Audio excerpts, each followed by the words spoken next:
Hi everyone, તપોવન science એકેડમીની online lecture સિરીઝમાં બધાનું સ્વાગત છે. નમસ્કાર બધાને. હું શૈલેષ ઝોલા આપ સર્વનું ફિઝિક્સ યુનિટના ચેપ્ટર નંબર 2ના નવા લેક્ચરમાં સ્વાગત કરું છું. આપણે લાસ્ટ લેક્ચરમાં ચેપ્ટર 2 વિદ્યુત સ્થિતિમાન અને કેપેસિટન્સ એનો પહેલો ભાગ એટલે કે વિદ્યુત સ્થિતિમાન અથવા પોટેન્શિયલ અથવા ઇલેક્ટ્રોસ્ટેટિક પોટેન્શિયલ બરાબર છે એની આપણે જસ્ટ શરૂઆત કરી હતી. અમુક થિયરી ભણી હતી, બેઝિક વસ્તુ હતી બરાબર છે.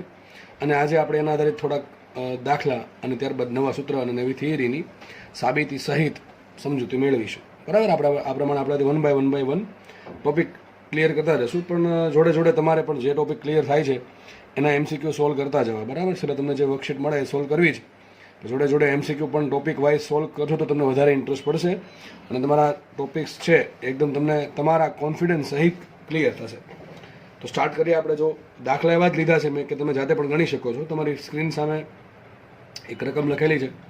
If you want you can calculate by your own બરાબર છે. તમે તમારી જાતે પણ દાખલો ગણી શકો એવો દાખલો લીધો છે મેં, તો એટલીસ્ટ ટ્રાય કરો બરાબર છે. ચલો રકમ વાંચીએ આપણે. સદિશ E બરાબર 10x² I caret plus 20y² J caret newton પર કુલમ છે. ઓકે, વાંધો નહીં. આ દેખાય છે અહીંયા છે એક્સ બદલશે, વાય બદલશે તો આપણું સદિશ E બદલશે. એટલે વિદ્યુત ક્ષેત્ર જોઈને ખબર પડી જવી જોઈએ કે અચળ નથી. આગળ લખે છે તો વિદ્યુત ભાર Q બરાબર 10 માઇક્રોકુલમને P બિંદુ આપ્યું છે 20 થી Q12. આ P20 થી Q12 પર લઈ જવા માટે ખાસ વાંચવાનું છે વિદ્યુત ક્ષેત્ર વડે થતું કાર્ય શોધો. હવે તમને આગળની વસ્તુ વ્યવસ્થિત સમજેલી હોય, એનો ખ્યાલ ક્લિયર હોય તો જ તમને સૂત્ર બનાવતા આવડશે. બાકી ગોખેલું હશે તો કદાચ બની શકે સૂત્ર તમે ખોટું બને અને તમે આન્સર ખોટો ટીક કરીને આવો અને તમારા રોકડા 5 માર્ક જાય, એવું બની શકે બરાબર છે. તો ધ્યાનથી સમજવું ભાઈ કે કઈ વસ્તુ માંગી છે, કોના વડે કાર્ય કરવાનું છે એ શોધવાનું છે. ચલો તો આપણે W શોધવાનું છે. W બરાબર, W ઇઝ ઇક્વલ ટુ કાર્ય શોધવાનું છે. કોના વડે થતું? વિદ્યુત ક્ષેત્ર વડે. જો વિદ્યુત ક્ષેત્ર વડે કાર્ય થાય તો આગળ માઇનસ નહીં આવે. વિદ્યુત ક્ષેત્રની વિરુદ્ધમાં કરતો આગળ માઇનસ આવશે. ચલો આ પ્રમાણે વિચારવાનું છે. P થી Q લઈ જવાનો છે, કઈ વાંધો નહીં, મૂકી દઈએ કિંમત. શું છે? P થી Q લઈ જવાનો છે. P થી Q વિદ્યુત ભાર છે ને. Q જો આપણને 1 માઇક્રોકુલમ સોરી એકમ ધન વિદ્યુત ભાર નથી. કયું વિદ્યુત ભાર છે? 10 માઇક્રોકુલમ. તો આવશે Q, અહીં આવશે સદિશ E ડોટ dr. આટલું સિમ્પલ વસ્તુ છે. કદાચ આ ભૂલાઈ જાય.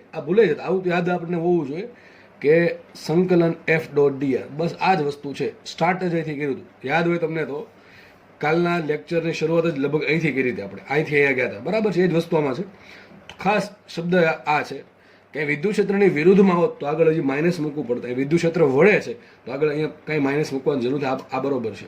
હવે જો ભાઈ આમાં તમારે ભૂલ પડી ગઈ ઉતાવળમાં તો તમારે રોકડા 5 માર્ક જાય, કારણ કે એક આન્સર પ્લસમાં આપ્યો ને એક આન્સર માઇનસમાં આપ્યો બરાબર છે.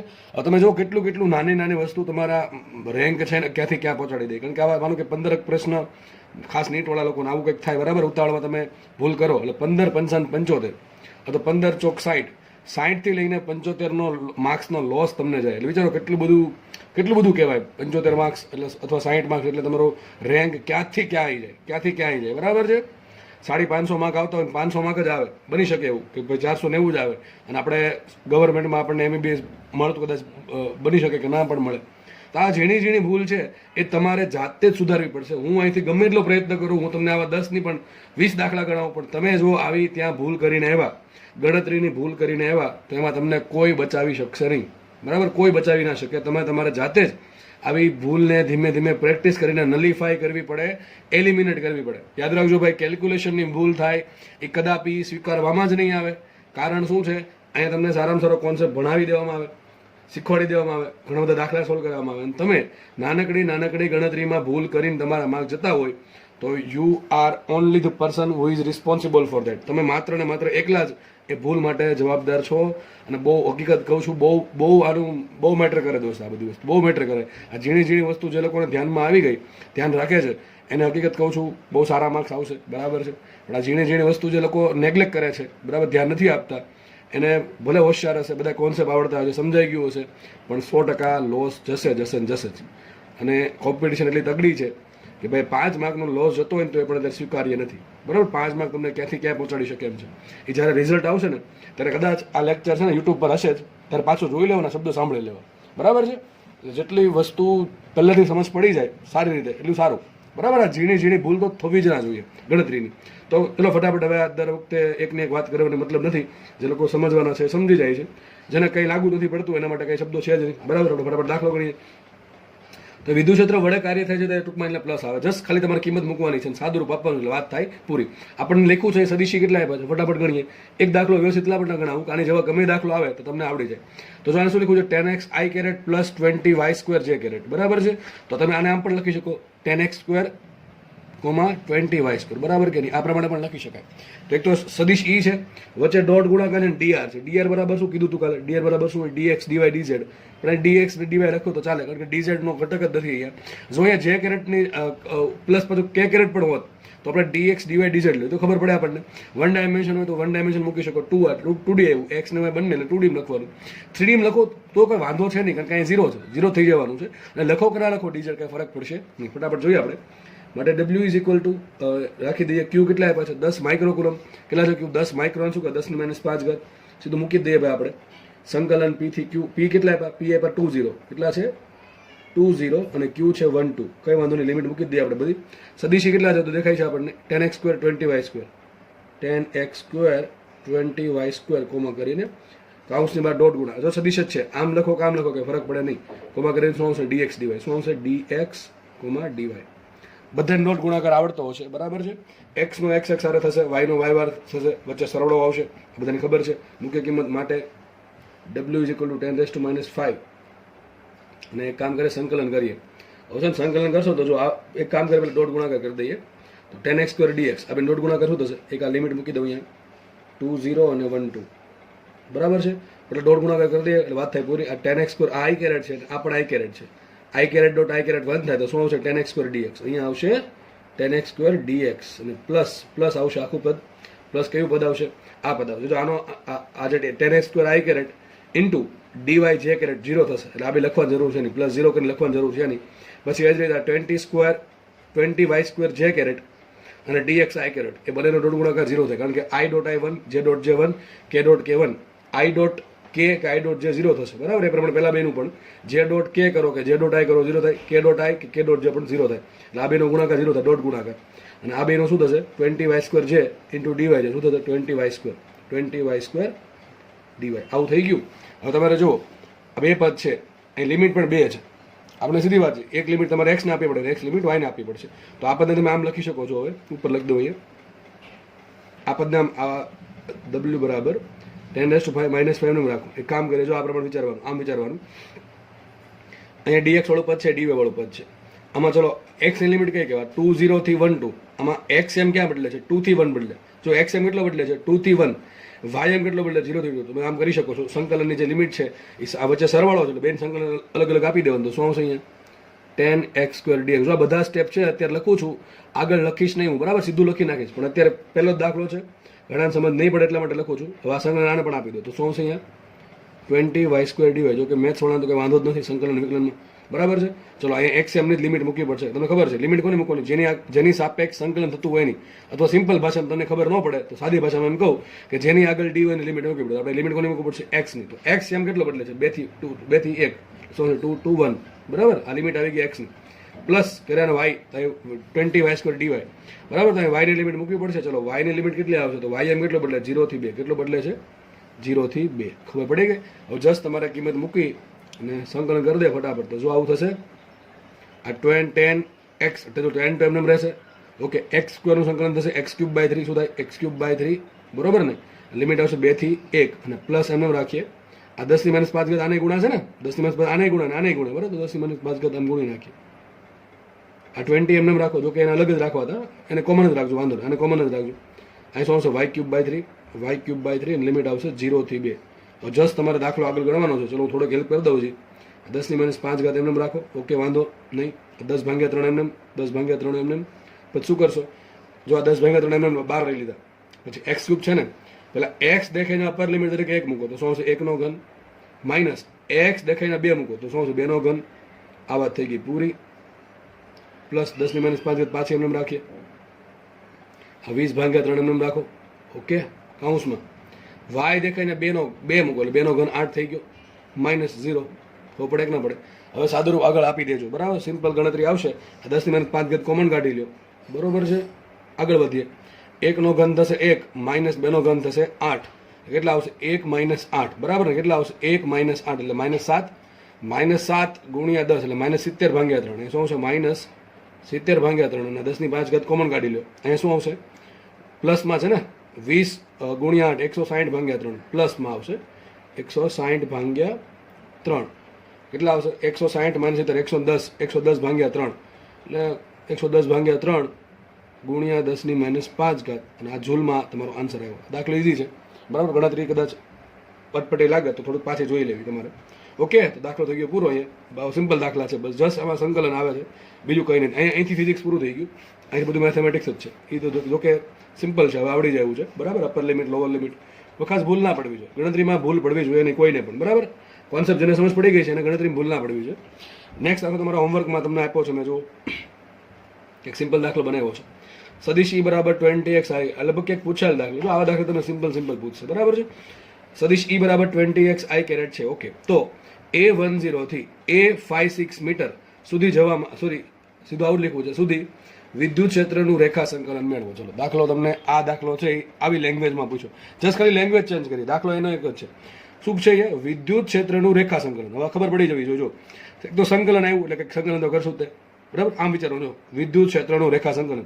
મને કાંઈ આવડતું છે નહીં, મને આખરે એટલી ખબર છે કે આને લખવાનું કેમ છે, બરાબર. તો આપણે ધીમે ધીમે છૂટું પાડીએ. વિદ્યુત ક્ષેત્રનું રેખા સંકલન, તો સંકલન કર્યું કોનું છે? વિદ્યુત ક્ષેત્ર, તો સદિશ E આવશે, સદિશ E આવશે. ચલો, કયું સંકલન છે? રેખા છે. જો પૃષ્ઠ હોય તો .da કરવું પડે, સૂક્ષ્મ એરિયા વડે ગુણવું પડે. રેખા છે તો સૂક્ષ્મ dr વડે અથવા dl વડે ગુણવું પડે. શું છે? સદિશ E.dr. આ કરવાનું છે, આટલું કરવાનું છે તમારે. આ શોધવાનું છે સદિશ E.dr. ક્યાંથી ક્યાં સુધી? A થી B. તો શું આવશે? લિમિટ આવશે A થી B. આટલું આવડે કે ના આવડેલા? બસ આ જ વસ્તુ છે. વિદ્યુતભાર નથી આપ્યા, વિદ્યુતભાર કયું આપેલ છે અહીં નથી, બસ એટલું જ છે. રેખા સંકલન કીધું તો શું મૂકશું તમે? સદિશ E બરાબર શું મૂકશો? 20x, બરાબર. પછી 0 મૂકો તો ચાલે, આમ લખો ચાલે. 20x 0 લખો તો ચાલે, બરાબર. આમ સિમ્પલ લખો તો ચાલે. અને dr બરાબર શું લખશો?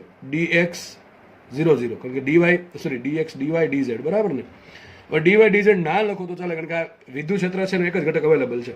તો સિમ્પલ દાખલો છે. શું આવશે આનું સંકલન? સંકલનમાં શું કરવું પડશે? સદિશ E.dr બરાબર શું આવશે? 20x dx. શું આવશે? 20x dx. દાખલો આમને જોઈને થઈ જાય, પેન પકડા વગર, આવડતો હોય તો, બરાબર છે.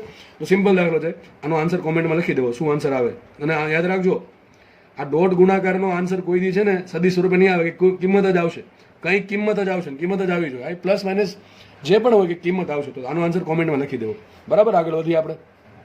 ઓકે, ચલો જોઈએ આગળ. નેક્સ્ટ દાખલો લઈએ. નેક્સ્ટ દાખલો થોડોક સારો છે, કારણ કે થોડુંક મેથેમેટિક્સ આવશે, બરાબર. થોડુંક મેથેમેટિક્સ આવશે. રકમ વાંચેલા ખબર પડે. જો શું છે? સદિશ E બરાબર KY i કેરેટ છે, ભૂલથી મેં જે કેરેટ કરી નાખ્યું, i કેરેટ છે. સદિશ E બરાબર KY i caret plus KX j caret. જો આમાં ખબર પડી જાય તમને વાંચીને કે સાલો વિદ્યુત ક્ષેત્રનો x ઘટક છે એ y સ્વરૂપે છે, અને વિદ્યુત ક્ષેત્રનો y ઘટક જે છે KX એ x સ્વરૂપે છે. સમજ પડે કે નહીં? હમણાં ધીમે ધીમે ખબર પડશે. સદિશ E બરાબર KY i caret plus KX j caret. ટૂંકમાં તમે આમ પણ લખી શકો KY KX છે. ઓકે, કઈ વાંધો નહીં છે. ચલો આટલું આગળ વધીએ. તો ઉગમ બિંદુ O00 અને એક બિંદુ આપ્યું P 280 ને જોડતી રેખા પર વિદ્યુત ક્ષેત્રનું રેખા સંકલન મેળવો. કઈ વાંધો નહીં. ચલો આપણે દાખલો ગણીએ. પહેલા એક કામ કરે, ડાયાગ્રામ દોરી દઈએ. તો શું કીધું છે? ઓકે, કઈ છે વિચારો. x ને y બે જ છે એટલે આપણે બેનું જ કામ છે, z નું કઈ કામ છે નહીં. x y, બરાબર. એક બિંદુ એ ઉગમ બિંદુ, તો લખો ઉગમ બિંદુ O. એનું યામ તો ખબર જ બધાને 0 0 0, પણ આપણે બે જ લખશું 0 0, બરાબર છે. 2D છે એટલે. આગળ વધીએ. બીજું એક બિંદુ આપ્યું, કયું મને જો P આપ્યું છે 280. આ 0 છે, z એમ તો લખવાની જરૂર છે. અને બીજું બિંદુ કયું છે? P28. 2 કંઈક અહીંયા આવે અને 8 કંઈક ઉપર, ટૂંકમાં કંઈક બિંદુ કંઈક આવશે. સિમ્પલી દોરવું હોય તો P બિંદુ શું છે? 28. સિમ્પલ ખબર પડી ગઈ. આ બંને જોડતી રેખા તો થઈ જશે રેખા આ પ્રમાણે. રેખા થઈ ગઈ, બધાને જોડતી સીધી લાઈન, બરાબર છે. ઓકે, ચલો કઈ વાંધો નહીં. તો ક્વેશ્ચન સિમ્પલ છે. શું કહે છે? આ જે રેખા છે એ રેખા પર વિદ્યુત ક્ષેત્રનું રેખા સંકલન મેળવો. ચલો એક કામ કરીએ, હું અલગ પેજમાં જ લખું છું, જગ્યા ઘટશે એટલે. તો પહેલો ક્વેશ્ચન સોલ્વ કરીએ આપણે. વિદ્યુત ક્ષેત્રનું રેખા સંકલન ચલો મેળવી દઈએ. તો પહેલો ક્વેશ્ચન સોલ્વ કરીએ. ક્યાંથી ક્યાં? ઓ અને પી ને જોડતી રેખા પર વિદ્યુત ક્ષેત્રનું રેખા સંકલન શોધવાનું છે. એક કામ કરીએ, આપણે ડાયરેક્ટલી રેખા સંકલન શોધીએ, જોઈએ એમાં કઈ આપણને શું કહેવાય પેલી મુશ્કેલી પડે છે, અને મુશ્કેલીને આપણે કઈ રીતે સોલ્યુશન લાવશું. બરાબર, રકમ જોઈને લાગે છે કે થોડીક તો મુશ્કેલી પડવાની છે એમાં. બરાબર, ફટાફટ જોઈએ આપણે. તો ઓ થી પી ને જોડતી રેખા પર રેખા સંકલન કોનું? વિદ્યુત ક્ષેત્રનું. ચલો, સંકલન છે. ઓકે, કોનું છે? વિદ્યુત ક્ષેત્રનું છે. સદિશ ઈ અને શું છે? રેખા સંકલન છે. તો શું આવશે અહીંયા? Dot DR. પૃષ્ઠ સંકલન ક્યાં આવે? એ પાછું ફ્લક્સમાં આવે. બરાબર છે. સંકલન સદિશ ઈ ડોટ ડીએ, બરાબર છે, એને શું કહેવાય? ફ્લક્સ કહેવાય. કોઈ સપાટીમાંથી પસાર થતું ફ્લક્સ. અને બંધ ગાળો લ્યો તો બંધ ગાળામાંથી પસાર થતું ફ્લક્સ. બરાબર કે નહીં? તો યાદ રાખો, સદિશ આનો બંધ ગાળો શું આવે? સદિશ એ ડોટ ડીઆર નો બંધ ગાળો 0 આવે. છેલ્લા લેક્ચરમાં તમે છેલ્લે લગભગ સમજાવ્યું હતા. પણ સંકલન ઈ ડોટ ડીએ નો બંધ ગાળો શું? ફ્લક્સ આવે પાછું. એટલે બધું યાદ રાખવું. બંધ ગાળામાં ઘેરે તો વિદ્યુત ભાર ભાંગ્યા એપ્સિલોન 0. યાદ રાખજો, બધું ગોખવાનું થતું નથી. બરાબર, આટલું સરસ સમજાવું છું તો સાબિત કરીને ટૂંકમાં. ચલો આગળ વધીએ આપણે. તો સદિશ ઈ ડોટ ડીઆર આટલું કરવું પડશે. વિચારો હવે જો શું કયું બિંદુ આપ્યું મને? ઓ બિંદુ. તો ઓ થી પી સુધી આપણે આ વસ્તુ કરવાની છે. બરાબર છે. જસ્ટ ખાલી કિંમત મૂકી દઈએ તો બરાબર શું આવશે? આ રેખા સંકલન થઈ ગયું સીધું. મૂકે કિંમત ઓ થી પી. ઓ પેલા અમને બરાબર દે. ઓ થી પી સદિશી કેટલા આપ્યા? જો આપણને વિચારો, સદિશી કેટલા આપ્યા? કેવાય કે એક્સ. કેટલા આપ્યા છે? કાઉન્સમાં કેવાય કે એક્સ. ડીઆર હું લખતો નથી, સાઈડમાં લખી દઉં. લ્યોન ભાઈ, ડીઆર કેટલા છે? DX DY. અને સદિશ ઈ શું છે? કેવાય કે એક્સ. બરાબર, રકમ જ આપી છે કેવાય કે એક્સ. ઘણા કહે છે તમારી ભૂલ પડી હશે, અહીંયા કે એક્સ હશે ને અહીંયા કેવાય હશે, કારણ કે તો જ આવું એક થતું હોય તો ઊંધું થાય છે. જો અહીંયા ડીએક્સ આવશે, કેવાય આવશે, અહીંયા ડીવાય છે ને કે એક્સ. ના ભાઈ, રકમ બરાબર છે, કઈ ભૂલ નથી. બરાબર, ઘણા પછી શું કરે? છેકી નાખે કે આ તો ભૂલ પડી ગયા છે એ લોકોની. એમ ના હોય પાછું. ડોટ તો ડોટ.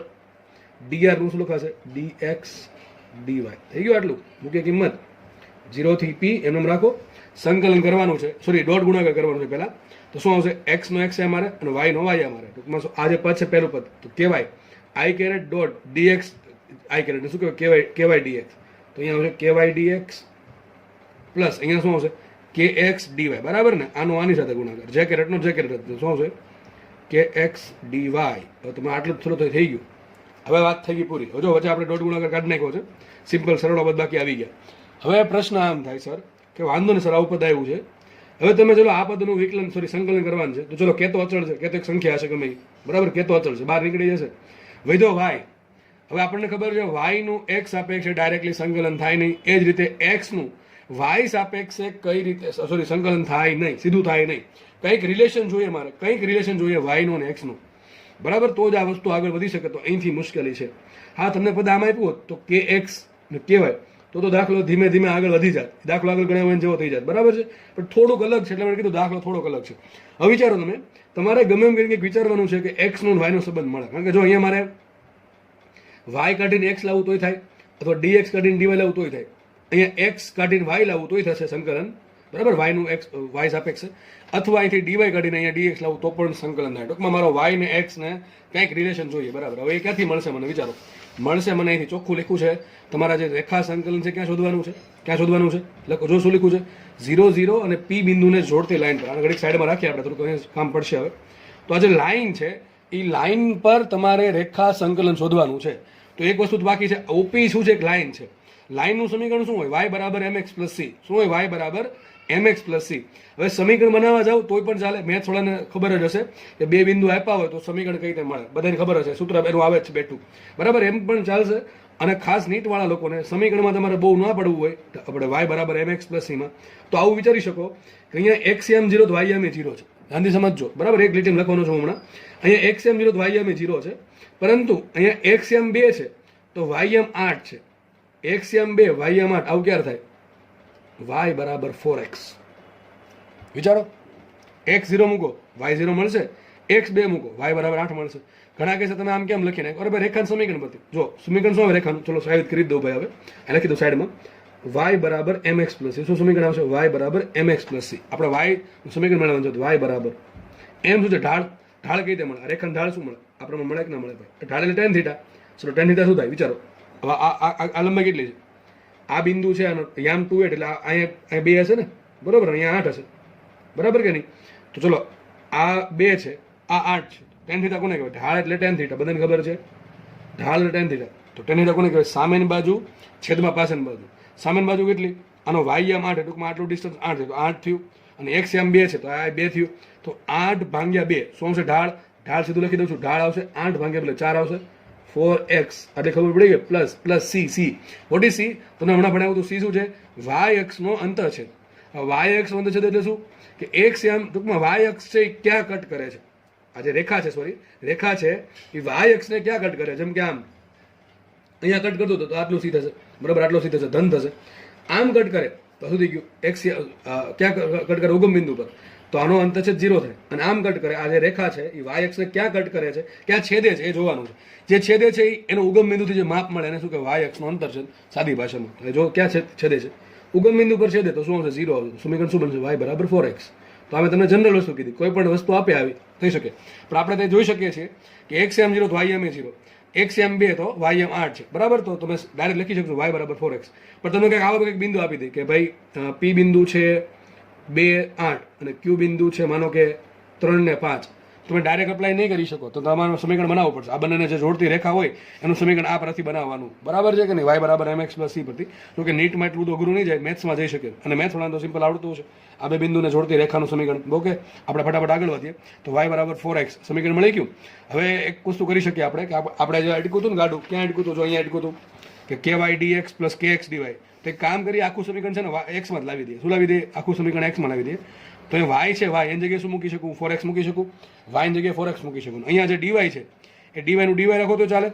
x ની જગ્યાએ તમે શું મૂકી શકો? y/4 મૂકો તો પણ ચાલશે. અથવા સિમ્પલ બધી વસ્તુ x માં ફેરવી નાખીએ તો પણ દાખલો ઇઝીલી થઈ જાય. બે રસ્તા છે કે ભાઈ અહીંયા y ને x માં ફેરવી નાખો અને x ને y માં ફેરવી નાખો તો દાખલો થશે, તમારે સેમ દાખલો થશે, એમાં કાંઈ ફરક નહીં પડે. અથવા એમ ના કરવું હોય તો સિમ્પલ આવું પણ કરી શકો તમે કે બધી વસ્તુ છે એને આપણે dx ને x રૂપે લાવીએ. એક કામ કરીએ, હું y નું સંકલન કરું છું, dx આપે તો લખાઈશું અહીંયા dy/dx. સોરી, વિકલન કરું. શું કરું છું હું? y નું વિકલન કરું. સર વિકલન કેમ? મારે dy અને dx ની જરૂર છે એટલા માટે. તો y નું વિકલન કરો, dx આપે. ચલો 4 એમ રહેશે. x નું x સાપેક્ષ વિકલન 1 થાય તો લખાઈશું માટે dy બરાબર લખાશે 4dx. આપણે આ બે વસ્તુ અપ્લાય કરી દઈએ. જો કે સીધું લખતા આવડવું જોઈએ આ વસ્તુ તોય ચાલે, અને ન ફાવે તો આ પ્રમાણે x વધશે. તો બે રિલેશન મને મળ્યા. બે રિલેશન ક્યાં મળ્યા? y બરાબર 4x ને dy બરાબર 4dx. તો હજી ખબર પડવી જોઈએ કે આવું કરવાની જરૂર કેમ પડી? ઘણા કે સર સારું આવું ગયા દાખલામાં સર લાસ્ટ એક્ઝામ્પલમાં આવું તમે કર્યું નહોતું. અહીંયા કેમ why you are doing like that?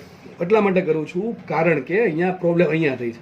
તમે જુઓ ખાસ, આ ડાયરેક્ટ સંકલન ના થાય. y નું x સાપેક્ષ સંકલન ના થાય અને x નું y સાપેક્ષ સંકલન થાય. એટલે મારે રિલેશન જોઈએ. કાં તો અહીંયા x લાવવું પડે, કાં તો અહીંયા y લાવવું પડે. ટૂંકમાં x y ને ફેરવવા પડે. તો એક કામ કરીએ, y બરાબર 4x મૂકી દઈએ અને dy બરાબર શું મૂકી દઈએ? 4dx મૂકી દઈએ. તો ચાલશે, તો મૂકી દઈએ ફટાફટ. તો આપણું ગાડું આગળ વધારીએ. 0 થી p એમ રાખો, આ k એમ રાખો. y બરાબર શું મૂકી દઈએ? 4x. તો y બરાબર મૂકી દઈએ 4x અને dx એમ રાખીએ. 4x dx પ્લસ પ્લસ આ k એમ રાખો. ચલો x એમ રાખો, x એમ રાખો અને dy બરાબર શું મળે? 4dx. તો એ મૂકી દઈએ 4dx. થઈ ગયું આટલું? ચલો આટલું બધાને ખબર પડી, બધાને ખબર પડતી હશે શું થાય છે. તો આ સાઈડ પદ શું મળે? 4kx dx. અહીંયા પણ 4kx dx. તો મળ્યું શું છે? મળ્યું આવું સાહેબ, બેન સરળો થાય છે સીધો. શું આવશે? 8kx dx. બરાબર કે નહીં? આવું થશે. શું મળશે? 8kx dx. હવે આમાંથી સીધી વાત છે, 8k કેવા અચળ છે તો બહાર કાઢી લઈએ આપણે. તો અહીંયા આવશે, આ બાજુ લખું છું 8k બહાર આવ્યા તો સંકલનમાં વધશે શું? અહીંયા just x dx, x dx. અને હવે એક કામ કરીએ, લિમિટ મૂકી દઈએ. ચલો લિમિટ શું છે અહીંયા? તો આપણે ઉપર p છે, નીચે 0 0. તો ઉપર p ની લિમિટ શું આવશે? 2 થી 8 અને 0 ઓગમબિંદુ લિમિટ શું આવે? 0 0. સીધી વાત છે, ઓગમબિંદુનો યામ. આટલું આગળ વધી આવે ધીમે આગળ. ચલો તો જાતે કરી શકો છો.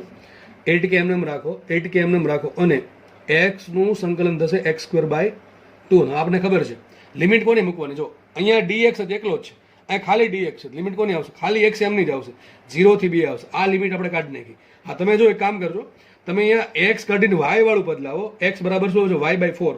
તો તમારે y ની લિમિટ આ પદમાં મૂકવી પડશે, x ની લિમિટ આ પદમાં મૂકવી પડશે. પણ આપણે અહીંયા શું કર્યું છે? બધું x માં લાવી દીધું. તો મારે લિમિટ કોની મૂકવી પડશે? ખાલી x ની. x ની લિમિટ શું છે? x એમ પહેલા કેટલું હતું? 0 હતો. હવે કેટલું થઈ ગયો? 2. તો લિમિટ આવે 0 થી 2. ભાઈ આ વસ્તુ ખાસ સમજાવવાની જરૂર છે. આ વસ્તુ સમજવાની જરૂર છે. બાકી અહીંથી માર્ક્સ જશે. ગણતરી નહીં આવડે તો બરાબર, રોકડા માર્ક્સ. આટલી બધી બુદ્ધિ ચલાવી પણ અહીંયાથી નહીં આવડે, માછા માર્ક્સ જશે. બરાબર, બની શકે ટીક જ ના કરો તમે, આ તો દાખલો ખોટો ટીક કરો. તો હવે સમજો ભાઈ, મેં પહેલાં કીધું હતું, જેને ખબર ન પડે એને સમજી લો બાબુ કે જેની સાપેક્ષ સંકલન થાય છે અથવા જેની આગળ ડી હોય એની લિમિટ મૂકો. કોને આગળ ડી છે તો ખાલી જસ્ટ એક્સની જ લિમિટ આવશે, કારણ કે આપણે આખું સમીકરણ એક્સમાં લાવી દીધું છે. તમારી પાસે એક એક્સ ડીએક્સ વાળું પદ હોય અને એક ડીવાય વાળું પદ હોય, તો ડીએક્સ વાળા પદમાં તમારે લિમિટ મૂકવાની એક્સની કે એક્સ એમ કેટલો બદલે છે, અને ડીવાય વાળા પદમાં લિમિટ મૂકવી પડે ડીવાય એટલે કે વાયની, સોરી કે ભાઈ વાય એમ કેટલો બદલે છે. પણ અહીંયા તો બધું આપણે ડીએક્સમાં લાવી દીધું છે, જસ્ટ આપણે એક્સની લિમિટ મૂકવી પડે. મૂકી આગળ વધીએ. સીધી વાત છે, ઉપર 8k ભાગ્યા 2 તો 4k આવી જશે. અહીંયા આવશે 4k, લિમિટ શું આવશે અહીંયા એક્સ, સોરી એક્સ સ્ક્વેર, તો વાંધો નહીં 0 થી 2, ખબર પડે કે નહીં. તો ચલો શું આન્સર આવશે વિચારો. જ્યાં એક્સ દેખાઈને શું મૂકો 2 મૂકો, પછી એનો વર્ગ થશે આ પ્રમાણે આવશે. પેલા એક્સ દેખાઈને 2 મૂકીએ તો 2 મૂક્યા, એનો વર્ગ છે, વર્ગ એમને રાખશું, માઇનસ લોઅર લિમિટ મૂકવાની, માઇનસ કરીને લોઅર લિમિટ. એક્સ દેખાઈને શું મૂકો 0, વર્ગ એમને રાખવાનું. તો શું આન્સર આવશે 16k. આ તમારો જવાબ. શું આન્સર આવે 16k. બરાબર. દાખલો સારો છે, પણ હવે આવો દાખલા ભવિષ્યમાં આવે આ ટાઈપનું કંઈક થાય તો ખાસ યાદ રાખજો. દાખલો અહીંથી સારો છે, આ એક સ્ટેપ, જો કે આ મેથેમેટિકલ વસ્તુ છે, આ ખાસ સમજવાની જરૂર છે. બરાબર. બાકી મેથ વાળાને તમે કોઈ વાંધો નહીં હોય. આગળ વધીએ. દાખલો જે અધૂરો છે, દાખલા કંઈક બીજું પૂછ્યું છે. શું પૂછ્યું છે જો, આ રેખા પર આવેલા કોઈ બિંદુ AXY પર ઓની સાપેક્ષે વોલ્ટેજ શોધો. ચલો હવે દાખલો મારા માટે તમે જાતે ગણી નાખો, એટલે આટલી જગ્યામાં પૂરો કરશું આપણે. શું કહે છે જુઓ, આ રેખા પર કોઈ પણ એક બિંદુ છે, આ રેખા છે, જો કે આપણે આટલી જ દોરી છે OP. આ રેખા પર કોઈ બી બિંદુ છે A, ચલો કોઈ પણ બિંદુ છે A, માની લે એ બિંદુ ચલો અહીંયા છે, તો ક્યાં છે રેખા પર છે, પાકું છે. તો બિંદુ છે રેખા પર XY, AXY, કઈ બિંદુ છે AXY. એના પર આપણે વોલ્ટેજ શોધવાનું છે. વોલ્ટેજ શોધવાનું આવ્યું. વોલ્ટેજ એટલે કોનું વોલ્ટેજ થાય, એનું વોલ્ટેજ કોની સાપેક્ષ, પેલા આ લખતા આવડવું જોઈએ. કોનું વોલ્ટેજ શોધવાનું છે, એનું, કોની સાપેક્ષ O સાપેક્ષ. લખાઈશું પેલા VAO. VAO શું લખાય VA માઇનસ VO. આટલી ખબર પડે કે ન પડે. શું લખાય, જો કોનું વોલ્ટેજ શોધવાનું છે એ બિંદુ પર, કોની સાપેક્ષે O સાપેક્ષ. અને કીધું છે O બિંદુનું વોલ્ટેજ 0 છે. આ તમને આપી દીધું છે ભાઈ O બિંદુનું વોલ્ટેજ 0 લેવું, કંઈ વાંધો નહીં. આપણે તો VAO શોધવાનું છે, એને લખાય VA માઇનસ VO.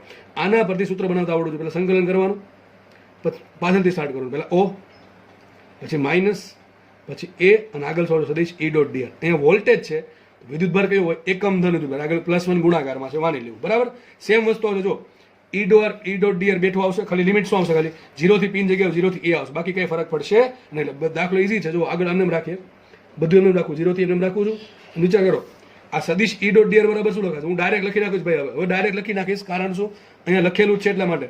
સદીશ E.dr, સદીશ શું હતું ky kx, અને dr શું હતું ડોટ dx dy. આ લિમિટ ઘડીક સાઈડમાં રાખો ભાઈ, બાકી કઈ ફરક પડશે, કઈ નહીં ફરક પડે. જો આ બેનો ડોટ ગુણાકાર કરું પદ કયું મળશે, ky dx kx. જો આ જ ચાલે છે, સદીશ E.dr જ ચાલે છે, એના બરાબર આટલું આવ્યું, એના બરાબર આટલું આવ્યું. હવેથી આપણને પ્રોબ્લેમ થઈ, એટલે આપણે શું કર્યું, બુદ્ધિ ચલાવી અને શું કર્યું હતું, ky dx માં y ની જગ્યાએ શું મૂકી દીધું, 4x મૂકી દીધું, અને dy ની જગ્યાએ શું મૂકી દીધું, 4dx મૂકી દીધું. આપણે પદ શું મળ્યું, 8kx dx. કયું પદ મળ્યું, 8kx dx. હકીકત શું છે ખબર છે, આ જ છે સદીશ E.dr. તો લખી શકીએ આપણે સદીશ E.dr બરાબર શું મળશે, રેખા પર. જો આવું ક્યારે કરી શકો, જ્યારે કોઈ પણ બિંદુ રેખા પર હોય તો જ કરી શકો. હવે એ બિંદુ છે ક્યાં છે, રેખા પર છે, આ છે, તો તમે આ વસ્તુ વાપરી શકો. બિંદુ એ અહીંયા આપી દે તો ચાલે નહીં, કારણ શું, આ બિંદુ માટે થોડા y બરાબર 4x છે. આ રેખા પર જે બિંદુ છે એના માટે જસ્ટ ym બરાબર 4 ગુણ્યા xm છે. આ બિંદુ તો કોઈ પણ હોઈ શકે અવકાશનું. માનો કે તમે કીધું 3 ને 2, ચલો માનો કે આ બિંદુ 3 2 છે, 3 2 નહીં પણ 3 4 રાખીએ. બરોબર. તો શું આ બિંદુ માટે y બરાબર 4x થાય, મૂકો કિંમત, y બરાબર 4x ક્યાં થતા હતા, સમજ પડે કે નહીં. તો જે બિંદુ આ રેખા પર હોય એના માટે તમે y બરાબર 4x મૂકી શકો. તો આપણે y બરાબર 4x અહીંયા મૂક્યું અને dy બરાબર 4dx અહીંયા મૂક્યું. કારણ શું, એ બિંદુ રેખા પર જ છે એટલા માટે. એ બિંદુ રેખા પર જ છે એટલા માટે. ઓકે, આટલી ખબર પડે કે. તો છેલ્લે આપણે શું મળશે, સદીશ રેખા પરના કોઈ પણ બિંદુ માટે સદીશ E.dr કેટલા આવશે, 8kx dx. આ વસ્તુ મગજમાં ઉતરી જવી જોઈએ. શું બોલો, રેખા પરના કોઈ પણ બિંદુ માટે શું આવશે, સદીશ E.dr 8kx dx. તો હું ડાયરેક્ટલી સીધું લખી દઉં છું. તમે લખી નાખવાનું કે એ બિંદુ OP રેખા પર જ હોવાથી એના માટે સદીશ E.dr શું થશે, અહીંથી આ બધી ગણતરી બેઠી, સદીશ E.dr બરાબર શું આવશે, 8kx dx. તો શું આવશે અહીંયા 8kx dx. વાત થઈ ગઈ પૂરી. પાછા 8k કોમન કાઢો, 8k કોમન કાઢીએ, માઇનસ આગળ આવશે, માઇનસ 8k વધશે. શું અહીંયા x વધશે ને, x સોરી હવે x નું વિકલન કરી દઈએ, સીધું કરી દઉં ચલો ને. x નું આ 8k બહાર વહી ગયા તો શું આવશે, x ની એક ઘાતનું સંકલન શું થાય, સોરી x નો વર્ગ ભાગ્યા 2 શું થશે, x²/2. બરાબર કે નહીં. એટલી સિમ્પલ નોલેજ છે કે ભાઈ x નું સંકલન x²/2 થાય. લિમિટ મૂકવાની વાત આવે, ચલો કોની લિમિટ મૂકશું, તો ભાઈ xm ની લિમિટ મૂકવી પડશે, કારણ કે dx એટલા માટે. હવે લિમિટ ચલો 0 નો xm શું આવે, ઉગમ બિંદુ xm 0 આવે. એનો xm શું આવશે, અરે એનો xm x આવશે, લખવું છે ચોખ્ખું. બિંદુ કયું છે, AXY. ચલો લખી દો કયું બિંદુ છે, AXY. અને બીજું બિંદુ કયું છે, ઉગમ બિંદુ 0 0. તો મને એમ કહો એ બિંદુનો xm x છે ને, ઓકે, વાંધો નહીં. અને ઓ બિંદુનો ઉગમ બિંદુનો એક્સએમ 0 છે, તો એ લિમિટ મૂકવી પડે. જરૂર નહીં તમે દર વખતે સંખ્યા જ આપે, બરાબર. સંખ્યા આપે તો સંખ્યામાં આન્સર આવશે. આવું XYZ આપે તો XYZ સ્વરૂપે આન્સર આવશે, કંઈ વાંધો નહીં. મૂકીએ આપણે આગળ વધીએ તો શું છે, જો -8k ભાગ્યા 2 -4k આવશે. શું આવશે? -4k. અને અહીંયા શું આવશે લિમિટ? વિચારો, x દેખાઈને x મૂકો તો એ જ આવશે બેથ ઉપર x² માઇનસ એ જ દેખાઈને 0 મૂકો તો શું 0 નો વર્ગ આવશે. તો શું આવશે અહીંયા આન્સર આવ્યો? શું કોનો આન્સર આવ્યો? શું આવ્યું? કોના બરાબર આવ્યું? VA0 બરાબર. VA0 બરાબર શું લખાય? VA minus V0. અને એના બરાબર શું સાબિત કર્યું આપણે? -4k x². શું સાબિત કર્યું? -4k x². આ આપણે સાબિત કર્યું. આ શું થઈ ગયું? એ બિંદુનું O સાપેક્ષ વોલ્ટેજ. પરંતુ મને એવું કીધું છે કે O બિંદુનું વોલ્ટેજ 0 છે. આનો બરાબર શું મૂકશું? લખી નાખો. O બિંદુનું વોલ્ટેજ 0 હોવાથી સાબિત શું થયું? એ બિંદુનું વોલ્ટેજ શું આવશે? એ બિંદુનું વોલ્ટેજ અથવા એ બિંદુનું O સાપેક્ષ વોલ્ટેજ શું આવશે? -4k x². આ વાત થઈ ગઈ. તમે P બિંદુનું માંગે, P નો XM મૂકી દેવાનો. P નો XM શું છે? 2 છે તો 2 મૂકી દેવાનું. 2 મૂકો, ચલો 2 નો વર્ગ 4, ચોખ્ખું ચોખ્ખું 16, -16k. શું આવશે? -16k. ઘણા કે છે 16k આવ્યા. અરે સંકલન છે, રેખા સંકલન. આગળ માઇનસ મૂકો, શું મળે? વોલ્ટેજ. તો શું આવે? -16k. પણ સાબિત થઈ દાખલો સાચો છે, બરોબર. દાખલો ઘણો સારો દાખલો છે. આઈ થિંક તમને એક દાખલામાં ઘણા બધા કોન્સેપ્ટ શીખવા મળ્યા છે મેથેમેટિકલી, બરાબર. દાખલા સારા છે. આવા દાખલા પૂછાય તો હેન્ડલ કરતા હવે આવડવું જોઈએ, બરાબર. દાખલો ઘણો સારો છે, હજી કહું છું, કેલ્ક્યુલેશન વાઇઝ. બાકી મેથ્સ વાળાને તો અઘરું કંઈ લાગશે ને. કદાચ હું નીટ વાળા માટે બોલું છું બધું, કે દાખલો કદાચ આવો આવે સંકલનનો તો થોડુંક તો આપણને હેન્ડલ કરતા આવડી જવું જોઈએ. અને બહુ એટલું બધું અઘરું નથી. જે લોકો શરૂઆતથી જ સંકલન વિકલનના દાખલા સોલ્વ કરતા આવ્યા છે જાતે થોડા કામ, તો એ લોકોને વાંધો નહીં આવે. જેને કોને હજી સંકલન વિકલનમાં તકલીફ પડે છે એના માટે થોડીક હજી ગંભીર સમસ્યાઓ છે, કારણ કે ઘણા બધા ચેપ્ટરમાં આ વસ્તુ આવશે, બરાબર. પછી બોર્ડ હોય, ગુજકેટ હોય કે જીનીટ હોય, એમાં સંકલન વિકલન આવવાનું છે બેઝિક લેવલનું, બરાબર. મેથ્સ વાળા જે સંકલન વિકલન ભણે છે એ લેવલનું નહીં આવે. જો કે મેથ્સ વાળાને એવું નથી કે 12મા સુધી સંકલન વિકલન આવશે. એમ તો હું એમ જ કહી શકું કે 1000 સંકલન વિકલન તમે જે ભણો છો, ખાસ મેથ્સ વાળા, એ હકીકત કાંઈ નથી. તમે જ્યારે એન્જિનિયરિંગમાં જશો ત્યારે સાચું સંકલન વિકલન આવશે. જસ્ટ તમારે અત્યારે બસ પાયો છે.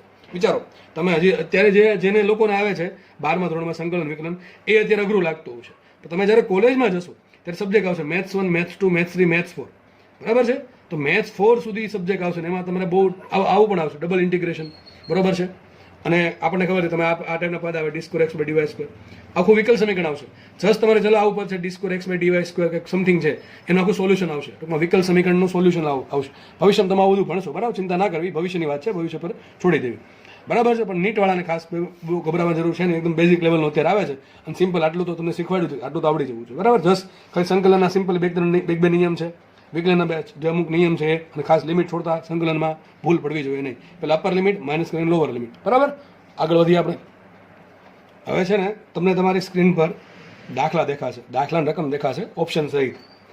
તમારે જે બી દાખલા મેં તમને અત્યારે સમજાવ્યા છે કોન્સેપ્ટ, બરાબર, એ દાખલાના આધારે બધા દાખલા ફરજિયાત ગણવાના છે. બધા દાખલા ફરજિયાત ગણવાના છે. જોકે એમાં ઓપ્શન પણ છે અને એનો આન્સર પણ છે. બની શકે કદાચ આન્સર ખોટો હોય, બની શકે કદાચ બને તો કોમેન્ટમાં લખી નાખો અક્ષર આ આન્સર આમાં અલગ આવે છે, પણ લગભગ નહીં બને, લગભગ સાચા આન્સર જ છે, પણ કદાચ બને તોની વાત છે, બરાબર છે. તો જે દાખલા દેખાય છે 1 બાય 1 જે પણ દાખલા છે જેટલી સંખ્યામાં, એ દાખલા તમારે ફરજિયાત ગણવાના છે. બધાએ પોતાની બુકમાં, બરાબર છે, લખવાના છે અને ગણવાના છે. દાખલા લાસ્ટ એક્ઝામ્સમાં પૂછાયેલા દાખલા છે, બરાબર છે. એટલે પ્રેક્ટિસ કરો એટલે આપણે ખબર પડે આપણે લેવલ કયું ભણાવીએ છીએ તમને, બરાબર ને, કેવું પૂછાય છે. છતાં પણ આપણને ટૂંકમાં આવડી જવું જોઈએ, ઇન શોર્ટ આવડી જવું જોઈએ બધા લોકોને. સિમ્પલ દાખલા અત્યારે જે ભણાવ્યા છે એના આધારિત જ છે. આ બે દાખલા જે છે વ્યવસ્થિત ભણ્યા હશો તમને કોઈ વાંધો નહીં આવે આ દાખલા, બરાબર છે. તો હવે તમે તમારો જેવું લાગે કે સ્ક્રીન છે એને વિડીયો છે પોઝ કરો, રકમ લખો અને ટ્રાય કરો, બરાબર છે કે નહીં. બધા લોકોએ ફરજિયાત દાખલા ગણવાના છે. મેક્સિમમ બેનિફિટ તમારે લેક્ચર્સમાંથી કાઢવો હોય તો. ઓકે, ચલો આપણે આગળ વધશું. આ દાખલા ગણાય છે પછી તમારે આગળ થિયરી જોવાની છે. તો બની શકે કે તમે લેક્ચર કદાચ શોમાં જોવો છો તો જોઈ નાખો, પણ છેલ્લે આ દાખલા તો જોવા જ, દાખલા તો ગણવા જ, બરાબર. લેક્ચર પતી જાય બધા તમારે જોવાનું, પછી આ દાખલા છેલ્લા ગણી નાખો. તો તમે અત્યારે પણ ગણી શકો છો જોતા. ઓકે, ચલો આગળ વધીએ આપણે. તો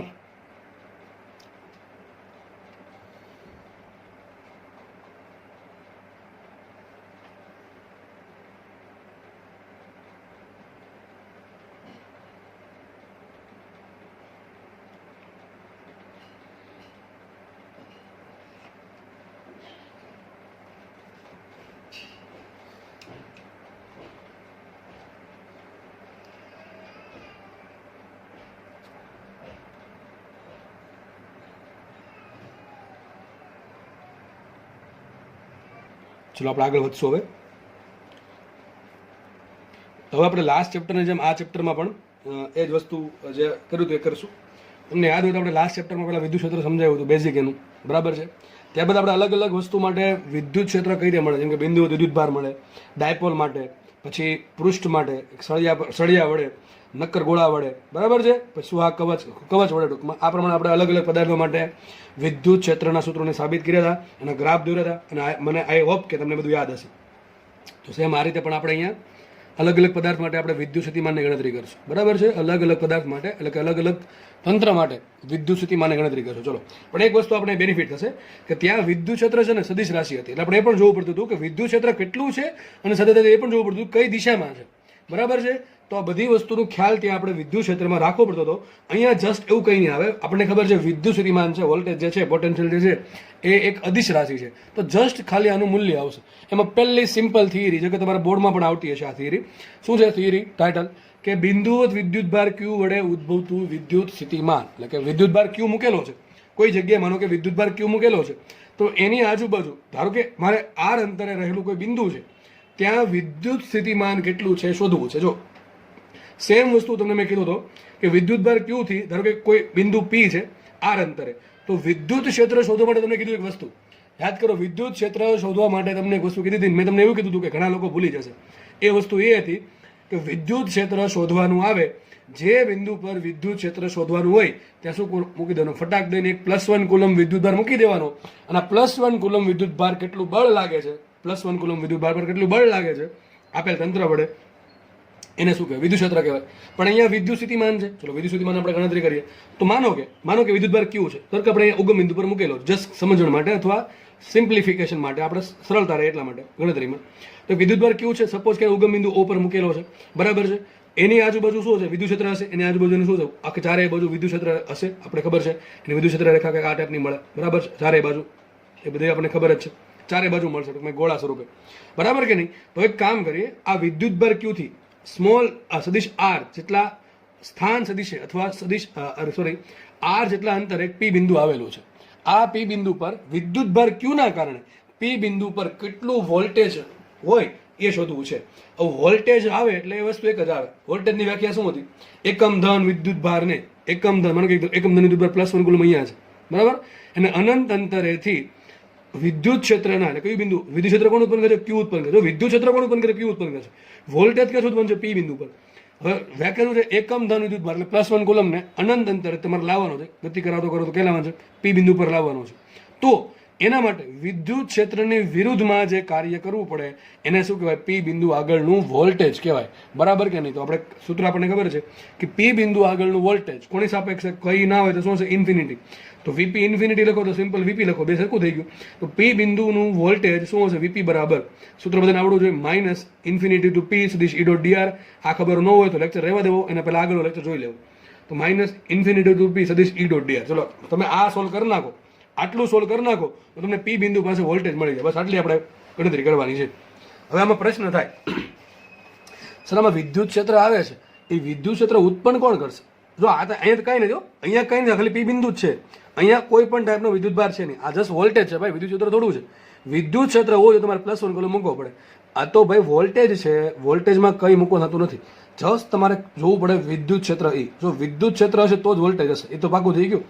વિદ્યુત ક્ષેત્ર 0 છે તો વોલ્ટેજ 0 હશે, એ આપણે ભવિષ્યમાં જોશું, બરાબર છે. અત્યારે આપણે ભણીએ છીએ શું કે વિદ્યુત ક્ષેત્ર આપ્યું હોય તો વોલ્ટેજ કેમ મળશે. હવે થોડાક દિવસો પછી આપણે એવું ભણશું કે વોલ્ટેજ આપ્યું હોય તો વિદ્યુત ક્ષેત્ર કઈ રીતે મળે. અને આઈ થિંક એ વધારે ઇઝી થશે, કારણ કે આમાં સદિશ રાશિ છે. જો સદિશ રાશિ છે, આપણે સદિશ રાશિ પરથી અદિશ રાશિ મેળવીએ છીએ, અને ત્યાં આપણે ઊંધું કરશું, અદિશ રાશિ પરથી સદિશ રાશિ મેળવશું ભવિષ્યમાં, બરાબર, થોડાક દિવસોમાં, બરાબર કે નહીં. તો એક કામ કરવું પડે, આપણે વિદ્યુત ક્ષેત્ર શોધવું પડે. આ વિદ્યુત ક્ષેત્ર ઉત્પન્ન કોણ કરશે? આ ભાઈ ઉત્પન્ન કરશે. આ ભાઈ ઉત્પન્ન કરશે કોણ? ક્યુ. જો ક્યુ જ નહીં હોય તો અહીંયા આજુબાજુ કઈ વિદ્યુત ક્ષેત્ર જ નથી, તો ભાઈ આપણે +1 કુલમ લાવવાનો કોઈ મતલબ જ નથી. કારણ કે વ્યાખ્યાનું છે એકમ ધન વિદ્યુત ભારને અનંત અંતર પી અંતર સુધી લાવો, પી બિંદુ સુધી લાવો, પણ વિદ્યુત ક્ષેત્રની વિરુદ્ધમાં. પણ વિદ્યુત ક્ષેત્રની વિરુદ્ધ વિદ્યુત ક્ષેત્ર જ ના હોય તો લાવવાનો મતલબ શું છે? સમજ પડે કે નહીં. તો વિદ્યુત ક્ષેત્ર કોણ ઉત્પન્ન કરશે? આ કેપિટલ ક્યુ ઉત્પન્ન કરશે. કોણ ઉત્પન્ન કરશે? કેપિટલ ક્યુ ભાર ઉત્પન્ન કરશે, બરાબર. આગળ વધીએ આપણે. તો એક કામ કરીએ, આપણે ગણતરીની સરળતા રહે એટલા માટે કામ કરીએ. આપણે આ લિમિટ શું મૂકી છે? માઇનસ ઇન્ફિનિટી તો પી મૂકી છે, એને ઊંધી કરી નાખું તો શું લખાશે? માઇનસ ભળી ગયો આમાં તો શું છે? PT infinity. બધાની ખબર પડવી જોઈએ કે પીટી ઇન્ફિનિટી છે શું લખાય? Minus infinity. બરાબર કે નહીં? તો આપણે આ સોલ્વ કરવાનું છે. હવે આ સોલ્વ કરો કે આ સોલ્વ કરો કે ફરક પડે નહીં. મેથમેટિક્સ સમજ કે બે સરખું છે. બરાબર, આગળ વધીએ આપણે. જુઓ તો હવે મારે સોલ્વ કરવાનું છે ઈ ડોટ ડીઆર. બરાબર, પહેલા એક કામ કરીએ, પહેલા ડોટ ગુણાકાર કાઢી નાખીએ, ધ્યાન આપણને વધારે શું કહેવાય બીજે આપણે ધ્યાન કેન્દ્રિત કરી શકીએ. સદિશ ઈ ડોટ ડીઆર, તો પહેલા કામ કરીએ, ડોટ ગુણાકાર કરીને સદિશ કાઢી નાખીએ, એની ટોપી ઉપરને કાઢી નાખીએ. બરાબર છે, કેપ. તો સદિશ ઈ ડોટ ડીઆર, હવે મારે ડોટ ગુણાકારનો મતલબ શું થાય લખ્યું છે? સદિશ ઈ ડોટ ડીઆર બરાબર ઈ ડીઆર કોસ થીટા. શું લખાય? ઈ ડીઆર કોસ થીટા. એના માટે મારે જોવું એ પડે કે સાહેબ ઈ અને ડીઆર વચ્ચે ખૂણો કેટલો છે. તો વિચારો, આનો શું મતલબ થાય કે તમારે એકમ દળ વિદ્યુત ભારને પી થી ઇન્ફિનિટી લઈ જવો છે. જો આનો શું મતલબ થાય? ઇન્ફિનિટીથી પી લાવો વિદ્યુત ક્ષેત્રની વિરુદ્ધમાં, અથવા તમે આમ વેચી શકો કે એકમ ધન વિદ્યુત ભારને પી થી ઇન્ફિનિટી પહોંચાડો વિદ્યુત ક્ષેત્રની મદદ વડે. જો બે વસ્તુ અલગ અલગ છે, એટલે આમ કહેવામાં અલગ અલગ છે પણ છે સરખી, બોલવામાં અલગ અલગ લાગે કે એકમ ધન વિદ્યુત ભાર છે એને તમે પી થી ઇન્ફિનિટી પહોંચાડો કોને વડે? વિદ્યુત ક્ષેત્ર વડે. અથવા એમ કહી શકો કે ઇન્ફિનિટીથી પી લાવો એકમ ધન વિદ્યુત ભારને વિદ્યુત ક્ષેત્રની વિરુદ્ધમાં. બે વસ્તુ થઈ સરખી. આપણે આમ વિચારશું હવે કે એકમ ધન વિદ્યુત ભાર મારી પાસે છે, એને મારે પી થી ઇન્ફિનિટી પહોંચાડવો છે વિદ્યુત ક્ષેત્રની મદદ વડે, તો જે કાર્ય કરવું પડે એને પણ પી બિંદુનું વોલ્ટેજ જ કહેવાય. બીજી વ્યાખ્યા થઈ ગઈ મેથેમેટિક્સ પરથી. બરાબર, આપણે એક કામ કરીએ, મારી પાસે માનો કે +1 કુલમ વિદ્યુત ભાર છે પી બિંદુ પર. હવે એને આપણે ધીમે ધીમે દૂર લઈ જઈએ છીએ. ક્યાં લઈ જઈએ છીએ? ઇન્ફિનિટી પર. તો ડીઆર ક્યાં આવશે? ડીઆર તો આ બાજુ જ આવશે. જે દિશામાં સ્થાનાંતર થાય છે સૂક્ષ્મ સ્થાનાંતર, એ દિશામાં ડીઆર આવે. તો ડીઆર પણ આ બાજુ છે. મને એમ કહો, માનો કે પ્લસ વિદ્યુતભાર ક્યુ છે, પ્લસ છે, કેવો છે? ધન છે. તો એના વડે વિદ્યુત ક્ષેત્ર ક્યાં આવશે? વિચારો. એના માટે તમને આગળનું ચેપ્ટર યાદ હોવું જોઈએ. યાદ કરો, બિંદુવત વિદ્યુત ભાર વડે ઉદ્ભવતું વિદ્યુત ક્ષેત્ર કેટલું હોય? કે ક્યુ અપોન આર સ્ક્વેર. હવે આ જ ખબર ન હોય તો આખા ચેપ્ટરનો તમારી મહેનત પર પથારી ફરી ગઈ ભાઈ. આગળના ચેપ્ટર પર હવે તમે આ આટલી વસ્તુ યાદ ન હોય કે બિંદુવત વિદ્યુત ભાર વડે વિદ્યુત ક્ષેત્ર કેટલું ઉત્પન્ન થાય? આર અંતર. તો શું આવશે? કે ક્યુ અપોન આર સ્ક્વેર. દિશા ક્યાં છે? કામ કરે +1 કુલ મૂકી દો, ધક્કો આમ મારશે તો સદિશ ઈ આ બાજુ આવશે. તો સદિશ ઈ પણ આ બાજુ છે અને ડીઆર પણ આ બાજુ. બે વચ્ચે ખૂણો કેટલો થઈ ગયો? 0. તો આવશે ઈ ડીઆર કો 0. આ વસ્તુ સમજાવવી જોઈએ, વસ્તુ ખાસ સમજાવવી જોઈએ. માનો કે પ્લસ ક્યુ વિદ્યુત ભાર છે, આ પી બિંદુ પર તમારે વિદ્યુત ક્ષેત્ર જોઈએ છે. સૂત્ર શું આવશે? પી બિંદુ પર +1 કુલમ વિદ્યુત ભાર મૂકી દો. શું મૂકી દો? +1 કુલમ. કેટલું બળ લાગે? કે ક્યુ અપોન આર સ્ક્વેર. સીધી વાત છે, કે ક્યુ અને Q2 બાય આર સ્ક્વેર. આટલું બળ લાગે. દિશા કઈ? વિચારો, આ પ્લસ છે, આ પ્લસ ધક્કો મારે સદિશ ઈ આ બાજુ આવશે. સદિશ ઈ આ બાજુ આવશે. ડીઆર આપણે લઈ ક્યાં જઈએ છીએ? +1 કુલમ. પી થી ઇન્ફિનિટી, તો સદિશ ઈ જે દિશામાં છે એ દિશામાં ડીઆર છે. તો બંને વચ્ચે ખૂણો કેટલો આવશે? 0 આવશે. લખું છું ઈ ડીઆર કો 0. કો 0 મૂકવા મન તો શું આવશે? ઈ ડીઆર. શું આવશે? ખાલી ઈ ઇન્ટુ ડીઆર. ઈ કેટલા છે? ચલો, ઈ કેટલા છે? કે ક્યુ અપોન આર સ્ક્વેર. શું છે? કે ખબર છે કે નહીં ભાઈ? ક્યુ વિથ કેપિટલ ક્યુ. મેં પહેલા કીધું હતું, વિદ્યુત ક્ષેત્ર ઉત્પન્ન કોણ કરશે? આ વિદ્યુત ભાર કરશે. આ વિદ્યુત ભાર કરશે. એના જોડે કઈ લેવા દેવા છે નહીં. તો વિદ્યુત ક્ષેત્ર ક્યુ વિદ્યુત ભારથી આર અંતરે કેટલું હોય? ઈ બરાબર કે ક્યુ અપોન આર સ્ક્વેર. તો આપણે ઈ મળી ગયું. ચલો, પહેલી વસ્તુ તો એ આપણે મૂકી શકીએ. સદિશ ઈ ડોટ ડીઆર બરાબર શું મૂકીશું? આપણે સાબિત કર્યું ઈ ડીઆર. તો સદિશ ઈ ડોટ ડીઆર બરાબર મૂક્યું મેં પહેલા ઈ ડીઆર. આ બાકી બધું એમને દીધું પી થી ઇન્ફિનિટી. આગળ વધ્યો, કિંમત મૂક્યા. હવે આનું ડાયરેક્ટ સંકલન થાય નહીં, ઈનું આર સાપેક્ષે સંકલન થાય નહીં. આપણે ઈનું સમીકરણ મૂકવું પડે. એટલે મેં સમીકરણ બનાવ્યું કે ક્યુ અપોન આર સ્ક્વેર. શું મેં સમીકરણ કે ક્યુ અપોન આર સ્ક્વેર. કેમ સર આવું ક્યાંથી આવ્યું? અરે બિંદુવત વિદ્યુત ભાર વડે આર અંતરે ઉદ્ભવતું વિદ્યુત ક્ષેત્ર આટલું હોય, એના માટે લાસ્ટ લેક્ચરની થિયરી જોઈ લેવી, સાબિત કરાવ્યું છે. તો શું આવશે? કે ક્યુ બાય આર સ્ક્વેર. તો કે ઇન જગ્યાએ મૂકું કે ક્યુ બાય આર સ્ક્વેર ડીઆર. એટલે ખબર પડે કે આ કઈ નથી. બરાબર છે? જસ્ટ સમજો. હવે કે ક્યુ ચલો બહાર કાઢી નાખીએ. કે ક્યુ બહાર કાઢી નાખીએ, વધશે શું? 1 અપોન આર સ્ક્વેર. હવે તમે આ તો ભાઈ જાતે આવડવું જોઈએ. 1 અપોન આર સ્ક્વેર નું સંકલન શું થાય? આર સાપેક્ષે. આ તો બધાને આવડે કે ના આવડે? બરાબર છે. 1 અપોન આર સ્ક્વેર કેટલી ઘાત છે? r ની -2 ઘાત થાય ને. શું લખે? r ની -2 ઘાત. તો r ની -2 ઘાત નું સંકલન આવડવું જોઈએ. શું થાય સંકલન? સંકલનનો સિમ્પલ નિયમ તમારે ભણવામાં આવે છે ફિઝિક્સમાં. બરાબર કે ભાઈ જે ઘાત છે એક ઘાત ઉમેરો, જે ઘાત ઉપર આવે છેદમાં મૂકો. તો -2 + 1 શું આવશે? r ની -1 ઘાત. છેદમાં શું આવશે? -2 + 1. તો લખાશે આવું તમારો આન્સર આવશે. r ની -1 ઘાત છેદમાં -1. બરાબર. તમે વંચાઈશું r ની -1 ઘાત ને કેવું શું કહેવાય? 1 અપોન r. તમારો આન્સર આવશે -1/r. આવું ઘણી વખત કરાવેલું છે, એટલે નવીન તો લાગુ જ ના જોઈએ. તો એક કામ કરે, કે ક્યુ બહાર કાઢી નાખ્યું અને 1 અપોન આર સ્ક્વેર આવશે. 1 અપોન આર સ્ક્વેર ને કહેવાય શું? -1 અપોન આર. બરાબર, સોરી 1 અપોન આર સ્ક્વેર નું સંકલન આર સાપેક્ષ શું થાય? -1/r. તો મૂકી દીધું -1/r. હવે જસ્ટ ખાલી લિમિટ છોડવાની એટલે વાત થઈ ગઈ પૂરી. કે ક્યુ આગળ એમ રહેશે -1/r. તો આપણે એક કામ કરીએ, પેલા જે આર દેખાય ત્યાં શું કરીએ? ઇન્ફિનિટી મૂકી દઈએ. આર દેખાઈને શું મૂકી દઈએ? ઇન્ફિનિટી મૂકી દઈએ. તો -1/∞ આવશે. અને પછી માઇનસ કરીને લોઅર લિમિટ છોડવાની છે. માઇનસ કરીને જે આર દેખાઈને શું મૂકશું? -p મૂકશું. તો આવશે -1 અપોન p. બરોબર કે નહીં? ફરતી કહું છું, અરે લખી દો છો સાઈડમાં, ઘણા સમજ નહીં પડે આમાં. -1 અપોન ઇન્ફિનિટી -1 અપોન p. સમજ પડે કે ના પડે? તો માઇનસ માઇનસ પ્લસ હશે ને પ્લસ લખ્યું છે 1/rp. હવે ઘણા કહેશે તમે પી મૂક્યું આરપી કેમ થઈ ગયું? આ પી બિંદુ શું બતાવે છે? પી બિંદુ શું છે? પી બિંદુ છે અંતર. ક્યાંથી? અહીંથી ભાઈ અંતર છે. આ આર શું છે? અંતર છે. તો શું આવશે? પી બિંદુનું ક્યુ થી અંતર, એટલે ટૂંકમાં આટલું અંતર થયું, જસ્ટ આટલું અંતર. તો ને તમે આરપી લખો, સિમ્પલ આર લખો, ચાલશે. બરાબર? ટૂંકમાં ભાઈ હજી કહું છું, આર શું બતાવે છે? આર શું છે? અંતર છે ને. આર અંતર છે, ખબર છે આપણને. તો આ શું બતાવે કે ભાઈ આ ઉગમ બિંદુથી ઇન્ફિનિટી અંદર, તો 1/∞ માઇનસ માઇનસ પ્લસ ઉગમ બિંદુથી પી બિંદુ કેટલું આર જ છે. બરાબર? એટલે આર નું આર જ રાખ્યું. ઘણા કહેશે પી કેમ ન મૂક્યું? એટલા માટે કહું છું અંતર છે. પી તો બિંદુ છે, આપણે મૂકવાનું કોનું છે? અંતર મૂકવાનું છે. એટલા માટે મૂકું માઇનસ માઇનસ પ્લસ 1/r. તો વિચારો 1/∞ થઈ ગયા 0, માઇનસ 1/∞ થઈ ગયા 0. બરાબર છે? 0 પ્લસ 1/r, તો 1/r જ આવશે. સૂત્ર શું આવ્યું? વીપી બરાબર KQ બાર. આટલું બધાનો છેલ્લે જવાબ આટલો જ આવ્યો. સિમ્પલ. જો કેટલું ઈઝી છે, યાદ રાખવું. જો કેટલું ઈઝી છે. તો ખબર શું પડી આપણને?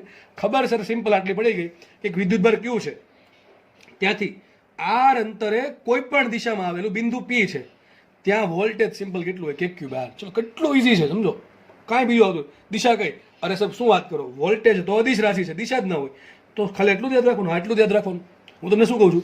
વિદ્યુતભાર ક્યુ થી કોઈ પણ બિંદુ લ્યો, અહીંયા લ્યો, અહીંયા લ્યો, અહીંયા લ્યો, આર અંતરે હોય કોઈ પણ દિશામાં, ટૂંકમાં ચારે બાજુમાં ગમે ના બિંદુ લઈ લો તમને, તમારી ચાહત અનુસાર કોઈ પણ બિંદુ ક્યુ વિદ્યુતભારથી આર અંતરે આવેલું હોય કોઈ પણ દિશામાં, તો ત્યાં વોલ્ટેજ સિમ્બલ કેટલું હશે? KQ બાર.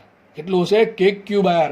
અદિશ રાશિ, સદિશ રાશિ. સર વોલ્ટેજ છે, કાર્ય છે, એકમ ધન વિદ્યુતભાર થતું કાર્ય, તો કાર્ય તો અદિશ રાશિ છે, તો આપણે અદિશ રાશિ છે, બીજું કંઈ ના આવે, બસ આટલું વોલ્ટેજ છે એટલું કહી શકાય. આટલું વોલ્ટેજ છે એમ કહી શકાય. હવે જો કે તો હંમેશા ધન હોય. અંતર, આ અંતર છે ભાઈ, અંતર છે. આર આ શું છે? અંતર છે. અંતર પણ ધન હોય. વધુ વિદ્યુતભાર યાદ રાખજો ભાઈ, બહુ મહત્વની વાત કહું છું. હવે વિદ્યુતભાર ક્યુ આપણે ખબર છે, દળ હોય, દળ તો ચલો દળ ધને હોય ને ઋણે હોય, પરંતુ સોરી હું શું બોલું છું, દળ છે, દળ ઓલવેઝ ધન જ હોવાનું, એટલે એમાં કઈ વિચારવું જાજુ ના આવે. પરંતુ અહીંયા વિદ્યુતભાર છે, તો વિદ્યુતભાર તો ધને હોય ને ઋણે હોય. તો આપણને એટલી ખબર પડે વિદ્યુતભારના કારણે, ક્યુ વિદ્યુતભારના કારણે આર અંતરે વોલ્ટેજ કેટલું મળે? KQ upon r. શું મળે? KQ upon r. આ ક્યુ શું કામ આવ્યો? કારણ કે એ પોતે વિદ્યુત ક્ષેત્ર ઉત્પન્ન કરે છે. ક્યુ શું કામ આવ્યો? અહીંયા જે વિદ્યુત ક્ષેત્ર ઉત્પન્ન કરે છે એ વિદ્યુતભારને ભાંગ્યા આર શું છે? ક્યુ વિદ્યુતભારના કારણે તમારે કયા બિંદુએ વોલ્ટેજ શોધવું છે, એક બિંદુનું ક્યુ થી અંતર. ભાઈ ખાસ સમજો, જે સૂત્ર આવે ને ટર્મિનોલોજી, શું કહેવાય? ટર્મિનોલોજી એટલે કે જે શું કહેવાય, સૂત્રમાં જે પદ આવે છે ને એની ખાસ માહિતી બધી હોવી જોઈએ. કઈ વસ્તુ શું કહેવા માંગે છે? ક્યુ શું છે? જે વિદ્યુતભારના કારણે વિદ્યુત ક્ષેત્ર ઉત્પન્ન થાય છે એ છે ક્યુ વિદ્યુતભાર. અને આર શું છે? ક્યુ વિદ્યુતભારથી કેટલા અંતરે તમારે વિદ્યુત સ્થિતિમાન શોધવું છે એ અંતર છે આર. બરાબર? કે તો ખબર જ છે. તો આમ પણ લખાયો ભાઈ, ઘણા કહે સર આ શું કેને શું લખાય? 1/4πε0. ઘણું સૂત્ર આવું તમને જોવા મળે. ક્યુના છેદમાં 4πε0 આ સિમ્પલ વસ્તુ થઈ ગઈ. આપણે હતા અહીંયા, જો વિદ્યુતભાર ક્યુ હોય, વિદ્યુતભાર ક્યુ ધન હોય તો વોલ્ટેજ ધન મળે. સિમ્પલ વાત છે. કે ને આર તો ધન જ હોવાના. જો ક્યુ ધન થશે તો વોલ્ટેજ ધન થશે, અને ક્યુ ઋણ થાય તો વોલ્ટેજ ઋણ થાય. વોલ્ટેજ ઋણનો મિનિંગ મેં તમને કાલે કીધેલો છે. વોલ્ટેજ ઋણ ને ધન હોય અને કાર્ય છે ટાઈપનું. કાર્ય ધન ને ઋણ શું થાય તમને ખબર છે? બરાબર છે? બળની દિશામાં કાર્ય થતું હોય, સોરી બળની દિશામાં સ્થાનાંતર થાય તો કાર્ય ધન આવે, અને બળની વિરુદ્ધ દિશામાં જો કાર્ય થાય તો કાર્ય કેવો છે? ઋણ આવશે. તે પ્રમાણે વોલ્ટેજ એક ટાઈપનું કાર્ય જ છે, તો ધન ઋણ હોઈ શકે. બરાબર? પણ કોઈને દિશા ના હોય, તમે એમ ના કહી શકો કે આ દિશામાં વોલ્ટેજ છે એક્સ દિશામાં આટલું છે, વાય દિશામાં, એવું ના હોય. વોલ્ટેજ પોઈન્ટ પર ડિપેન્ડ કરે, કયા પોઈન્ટ પર. બરાબર છે? તો વીપી બરાબર આવશે KQ બાય આર સ્ક્વેર. અદિશ રાશિ છે, વિદ્યુતભાર ક્યુ ધન હશે તો વોલ્ટેજ ધન આવશે, વિદ્યુતભાર ક્યુ ઋણ હોય વોલ્ટેજ ઋણ આવશે. ઇલેક્ટ્રોનનું વોલ્ટેજ ઋણ હોય. બરાબર? ઇલેક્ટ્રોન વડે કોઈક અંતરે વોલ્ટેજ ઋણ મળે. એટલે ખબર પડી ગઈ. હવે ફટાફટ આપણે ગ્રાફ ડ્રો કરી નાખીએ. જો કે ગ્રાફ તો તમને ખબર પડી જ ગઈ શું આવે. જો આપણે આગળના ચેપ્ટરમાં ભણાવ્યું હતું, જો કે સેમ ગ્રાફ દોરાયો હતો તમને વિદ્યુત ક્ષેત્રનો. હમણાં કીધું હતું કે બિંદુવત વિદ્યુતભાર વડે ઉદ્ભવતું વિદ્યુત ક્ષેત્ર કેટલું? KQ upon r square. લખાઈશું E proportional to 1/r square. જેમ અંતર વધે એમ અંતરના વર્ગના વ્યસ્ત પ્રમાણે વિદ્યુત ક્ષેત્ર ઘટતું હોય. ટૂંકમાં વિદ્યુત ક્ષેત્ર આ પ્રમાણે બહુ ફટાફટ ઘટશે. બરાબર છે? પણ વોલ્ટેજ જો કોના પર ડિપેન્ડ કરે? વોલ્ટેજ સૂત્ર એવું KQ બાય r. તો સૂત્ર શું છે? V proportional to 1/r. તો બધું આવું બધું પૂછાય ભાઈ, આવું બધું પૂછાય કંઈક માર્ક્સમાં, બોર્ડમાં, ગુજકેટમાં, ક્યારેક જીનીટમાં આવી જાય તો વાંધો નહીં. બરાબર? આપણને ઓકે. આટલી વસ્તુ પર તમે આલેખ તો દોરી શકો. બરાબર છે? V પ્રપોર્શનલ ટુ 1/r અને E proportional to 1/r square. બરાબર છે? આ ઘટે કઈ દે? અંતરના વ્યસ્ત પ્રમાણમાં. આ ઘટે અંતરના વર્ગના વ્યસ્ત પ્રમાણમાં. વિચાર કરો, તમે અંતર ડબલ કરશો ને તો વોલ્ટેજ અડધું થઈ જશે, પણ વિદ્યુત ક્ષેત્ર થઈ જાય ચોથા ભાગનું. વિચારો 2/4. એટલે ફટાફટ કોણ ઘટે? વિદ્યુત ક્ષેત્ર ફટાફટ ઘટશે, કારણ કે 1/r છે. વિચાર કરો તમે કેટલું સ્ટીપલી ઘટે. એમ અંતર તમે 3 ગણું, ત્રીજા ભાગનું કર્યું અંતર, સોરી ફરીથી બોલું છું, અંતર તમે 3 ગણું કરી નાખશો તો વોલ્ટેજ ત્રીજા ભાગનું થઈ જશે, પણ વિદ્યુત ક્ષેત્ર થઈ જશે 9મા ભાગનું. તો વિચારીને જુઓ, ફટાફટ ઘટે. અંતર તમે 4 ગણું કર્યું તો વોલ્ટેજ ચોથા ભાગનું થયું, પણ વિદ્યુત ક્ષેત્ર 16મા ભાગનું. બહુ ઘટી છે. 16મા ભાગ એટલે કેટલો બધો ઘટી ગયો વિચારો તમે. તો બેનો આલેખ આ ટાઈપનો આવશે, બરાબર છે. બેનો આલેખ આવો જ આવશે, ખબર છે આપણને, શેપ તો આવો જ આવશે. કારણ કે જ્યાં અંતર ઓછું હોય ને વોલ્ટેજ અને વિદ્યુત ક્ષેત્ર બે વધારે હોય, બરાબર છે. અને જ્યાં વોલ્ટેજ વધશે એમ ફરીથી બોલું, જ્યાં અંતર વધારે હશે તે વોલ્ટેજ અને વિદ્યુત ક્ષેત્ર બે ઓછું હશે. જ્યાં અંતર ઓછું હશે તે બંને કેવા વધારે હશે. પણ બેનો જે ચેન્જીસ છે, બેનો ચેન્જીસ અલગ અલગ છે. કારણ કે એક ડિપેન્ડ કરે 1/r પર અને એક ડિપેન્ડ કરે 1/r² પર. તો આપણને એ પણ ખબર છે કે વોલ્ટેજ કરતાં વિદ્યુત ક્ષેત્રમાં ફટાફટ ઘટાડો થશે, બરાબર. અંતર જેમ વધશે એમ વિદ્યુત ક્ષેત્ર ફટાફટ ઘટશે. ઓકે, તો આપણે આટલું વિચારી શકીએ કે જેમ જેમ જેમ જેમ જેમ અંતર વધતું જશે એમ વિદ્યુત વોલ્ટેજ છે ઘટતું. આ જે ડાર્ક લાઈન છે ને, આ dark line, solid continuous line, એ છે વોલ્ટેજની. આ લાઈન વોલ્ટેજ માટે છે. અને આ ડોટેડ લાઈન છે ને, ડોટેડ લાઈન ફટાફટ ઘટે છે, ફટાફટ ઘટે છે વોલ્ટેજ કરતાં વિદ્યુત ક્ષેત્ર. એ છે ડોટેડ લાઈન જે છે એ વિદ્યુત ક્ષેત્ર માટે છે. જો કે તમને લાસ્ટ લેક્ચરમાં દોરાવેલી જ છે, બરાબર. આવું દોરાવ્યું હતું, સેમ વસ્તુ દોરાવી હતી કે આ વિદ્યુત ક્ષેત્રનો આલેખ છે કોના વિરુદ્ધ, અંતર વિરુદ્ધ, બરાબર. સેમ વસ્તુ છે અહીંયા. પણ થોડુંક બેનું શું કહેવાય, બેને સરખાવવા માટે મેં બસ બંને દોરેલા છે. બાકી તો જેમ અંતર વધશે એમ બે ઘટવાના છે, પાક્કું છે. તો આઈ થિંક તમને આટલી વસ્તુ ખબર પડી ગઈ. સૂત્ર આગળ બહુ કામમાં આવે છે, બહુ જ કામમાં આવે. સિમ્પલ સૂત્ર છે, બહુ કામમાં. તમને આવું કીધું, એક બોક્સ બનાવી દીધું. ચલો, આ વિદ્યુત પર પ્લસ ક્યુ માઇનસ ક્યુ મૂકી દીધું. તમને કીધું આ બિંદુ પર વોલ્ટેજ શોધો. આપણે શું કરવાનું, જસ્ટ આટલું, કે ક્યુ બાર. દાખલા કર્યું ત્યારે જોશું, બરાબર. આગળ વધીએ આપણે. જેમ આપણે હમણાં બિંદુવત વિદ્યુત ભાર માટે આપણે શોધ્યું વિદ્યુત ક્ષેત્ર, સેમ રીતે આપણે ડાયપોલ માટે મળે. ડાયપોલ, જો મેં તમને કીધું હતું, આપણે ડાયપોલ ઘણી બધી જગ્યાએ આવશે. લાસ્ટ ચેપ્ટર યાદ કરો, પહેલાં ત્યાં શું ભણાવ્યું હતું? પહેલાં વિદ્યુત ક્ષેત્ર ભણાવ્યું હતું બેઝિક, એમાં વોલ્ટેજનું બેઝિક ભણાવ્યું. પછી તમને અલગ અલગ તંત્ર માટે વિદ્યુત ક્ષેત્રના સૂત્ર સાબિત કર્યા હતા. એમ આપણે અલગ અલગ તંત્ર માટે વિદ્યુત ક્ષેત્રના સૂત્ર સાબિત કરીશું. ને પહેલું કોનું ભણાવ્યું હતું? બિંદુવત વિદ્યુત ભારનું વિદ્યુત ક્ષેત્ર. અહીં શું ભણાવ્યું? પહેલું બિંદુવત વિદ્યુત ભારનું વોલ્ટેજ. બે તમે છે ને ચોપડો બનાવો ને તો આ પ્રમાણે લખતું જવાનું કે ભાઈ બિંદુવત વિદ્યુત ભાર વડે વોલ્ટેજ કેટલું આટલું આવે, વિદ્યુત ક્ષેત્ર કેટલું આટલું આવે. ડાયપોલ, તો ડાયપોલ વડે વિદ્યુત ક્ષેત્રનું સૂત્ર શું આવે? એમાં ઘણું બધું આવશે. ડાયપોલની અક્ષ પર વિદ્યુત ક્ષેત્ર કેટલું, ડાયપોલની વિષુવરેખા પર વિદ્યુત ક્ષેત્ર કેટલું, અને સૂત્ર ખબર? સૂત્ર 4 સૂત્ર આવશે. ઓછા અંતર માટે, દૂરના અંતર માટે, બરાબર છે. એ બધું જોશો એટલે ખબર પડી જશે. પછી એક તમને જનરલ સૂત્ર આપ્યું હતું કે ડાયપોલથી કોઈ પણ થીટા જેટલા ખૂણે અને આર અંતરે રહેલા પી બિંદુ પર વિદ્યુત ક્ષેત્રનું સૂત્ર સાબિત કર્યું હતું. બરાબર, બહુ ખતરનાક સાબિતી તમને આપી હતી કે કેપી અપોન આર ક્યુબ ને √1 + 3 cos સ્ક્વેર થીટા. તમને સૂત્ર ખબર હશે, બરાબર. તો આ સૂત્ર હતું. તો સેમ રીતે આજે આપણે છે ને ડાયપોલ માટે વોલ્ટેજ શોધવાનું છે. આમાં વધારે કંઈ નહીં આવે કે વોલ્ટેજ કેવી રાશિ છે. વોલ્ટેજ બોલો એટલે તમારે વિદ્યુત સ્થિતિમાન સમજવાનું, બરાબર. વોલ્ટેજ કેવી રાશિ? અદિશ રાશિ છે. અદિશ રાશિમાં બીજું કંઈ આવે નહીં, ખાલી સૂત્ર જ આવશે, બરાબર. સિમ્પલ. દિશા બીજા આવું કંઈ આવશે નહીં. ઓકે, ચલો. તો પેલા ડાયપોલ બધાને ખબર કઈ રીતે બને? એક વિદ્યુત ભાર માઇનસ ક્યુ છે, બરાબર છે. એક વિદ્યુત ભાર પ્લસ ક્યુ છે. બંને વચ્ચે અંતર 2a છે. બંને વચ્ચે અંતર 2a છે. તો આ થઈ ગયું સેન્ટર. તો સેન્ટરથી માઇનસ ક્યુનું અંતર આવશે a અને સેન્ટરથી પ્લસ ક્યુનું અંતર આવશે a. ધારો કે કોઈ પણ અવકાશમાં, ડાયપોલની આજુબાજુના અવકાશમાં, ટૂંકમાં આજુબાજુમાં કોઈ પણ એક બિંદુ p છે. આ p બિંદુ પાસે મારે વોલ્ટેજ શોધવું છે, બરાબર. p બિંદુ પાસે મારે વોલ્ટેજ શોધવું છે. માની લો કે ડાયપોલનું જે સેન્ટર છે o, ડાયપોલના સેન્ટરથી p નું અંતર r છે. કેટલું છે અંતર? r છે. એટલે ખબર પડી કે અંતર r છે. હવે સર વિદ્યુત ક્ષેત્ર મળે, સોરી વોલ્ટેજ મળે કઈ રીતે? ડાયપોલમાં વિદ્યુત ભાર ક્યાં હોય? બંને છેડા પર જ હોય કે વચ્ચે હોય? વચ્ચે તો સર કાંઈ ના હોય, ખાલી છેડા પર જ હોય. તો બે વિદ્યુત ભાર છે ડાયપોલને. ધ્યાનથી સમજો, આનંદ થિયરી હવે થઈ જશે. ડાયપોલ પાસે વિદ્યુત ભાર ક્યાં હોય? ખાલી છેડા પર જ હોય. એક સાઈડ પ્લસ અને એક સાઈડ માઇનસ ક્યુ. તો બે જ વિદ્યુત ભાર છે. હમણાં આપણે આવું ભણ્યા કે વિદ્યુત ભાર ક્યુ હોય તેનાથી r અંતરે વોલ્ટેજ મળે કેટલું? k q/r. કેટલું મળે? k q/r. તો સિમ્પલ વસ્તુ છે. માનો કે પ્લસ ક્યુથી આપણને પીનું અંતર મળી જાય અને માઇનસ ક્યુથી આપણને પીનું અંતર મળી જાય. તો મને આના કારણે વોલ્ટેજ મળી જશે, આના કારણે વોલ્ટેજ મળી જશે. જે વોલ્ટેજ મળે શું કરવું છે? તો સરવાળો. કેમ છે સરવાળો? અરે અદિશ રાશિ છે, આનું કંઈક મૂલ્ય મળે, આનું કંઈક મૂલ્ય મળે. ધારો કે આનું મૂલ્ય પ્લસ મળ્યું, આનું મૂલ્ય માઇનસ મળ્યું. તો શું કરવાનું છે? સરવાળો જ કરવાનો છે. સરવાળો જ કરવાનો છે. દિશા આવશે નહીં ભાઈ. પહેલાં શું થાય ખબર છે? આપણે વિદ્યુત ક્ષેત્રને શું +1 મૂકવાનું. તો આ માઇનસ આમ ખેંચશે, આ પ્લસ છે ને આમ ધક્કો મારશે, દિશા આવી, પછી બેનો સદી સરળો કરવો પડે. એ પ્રમાણે આપણે તમને યાદ સાબિત કર્યું હતું.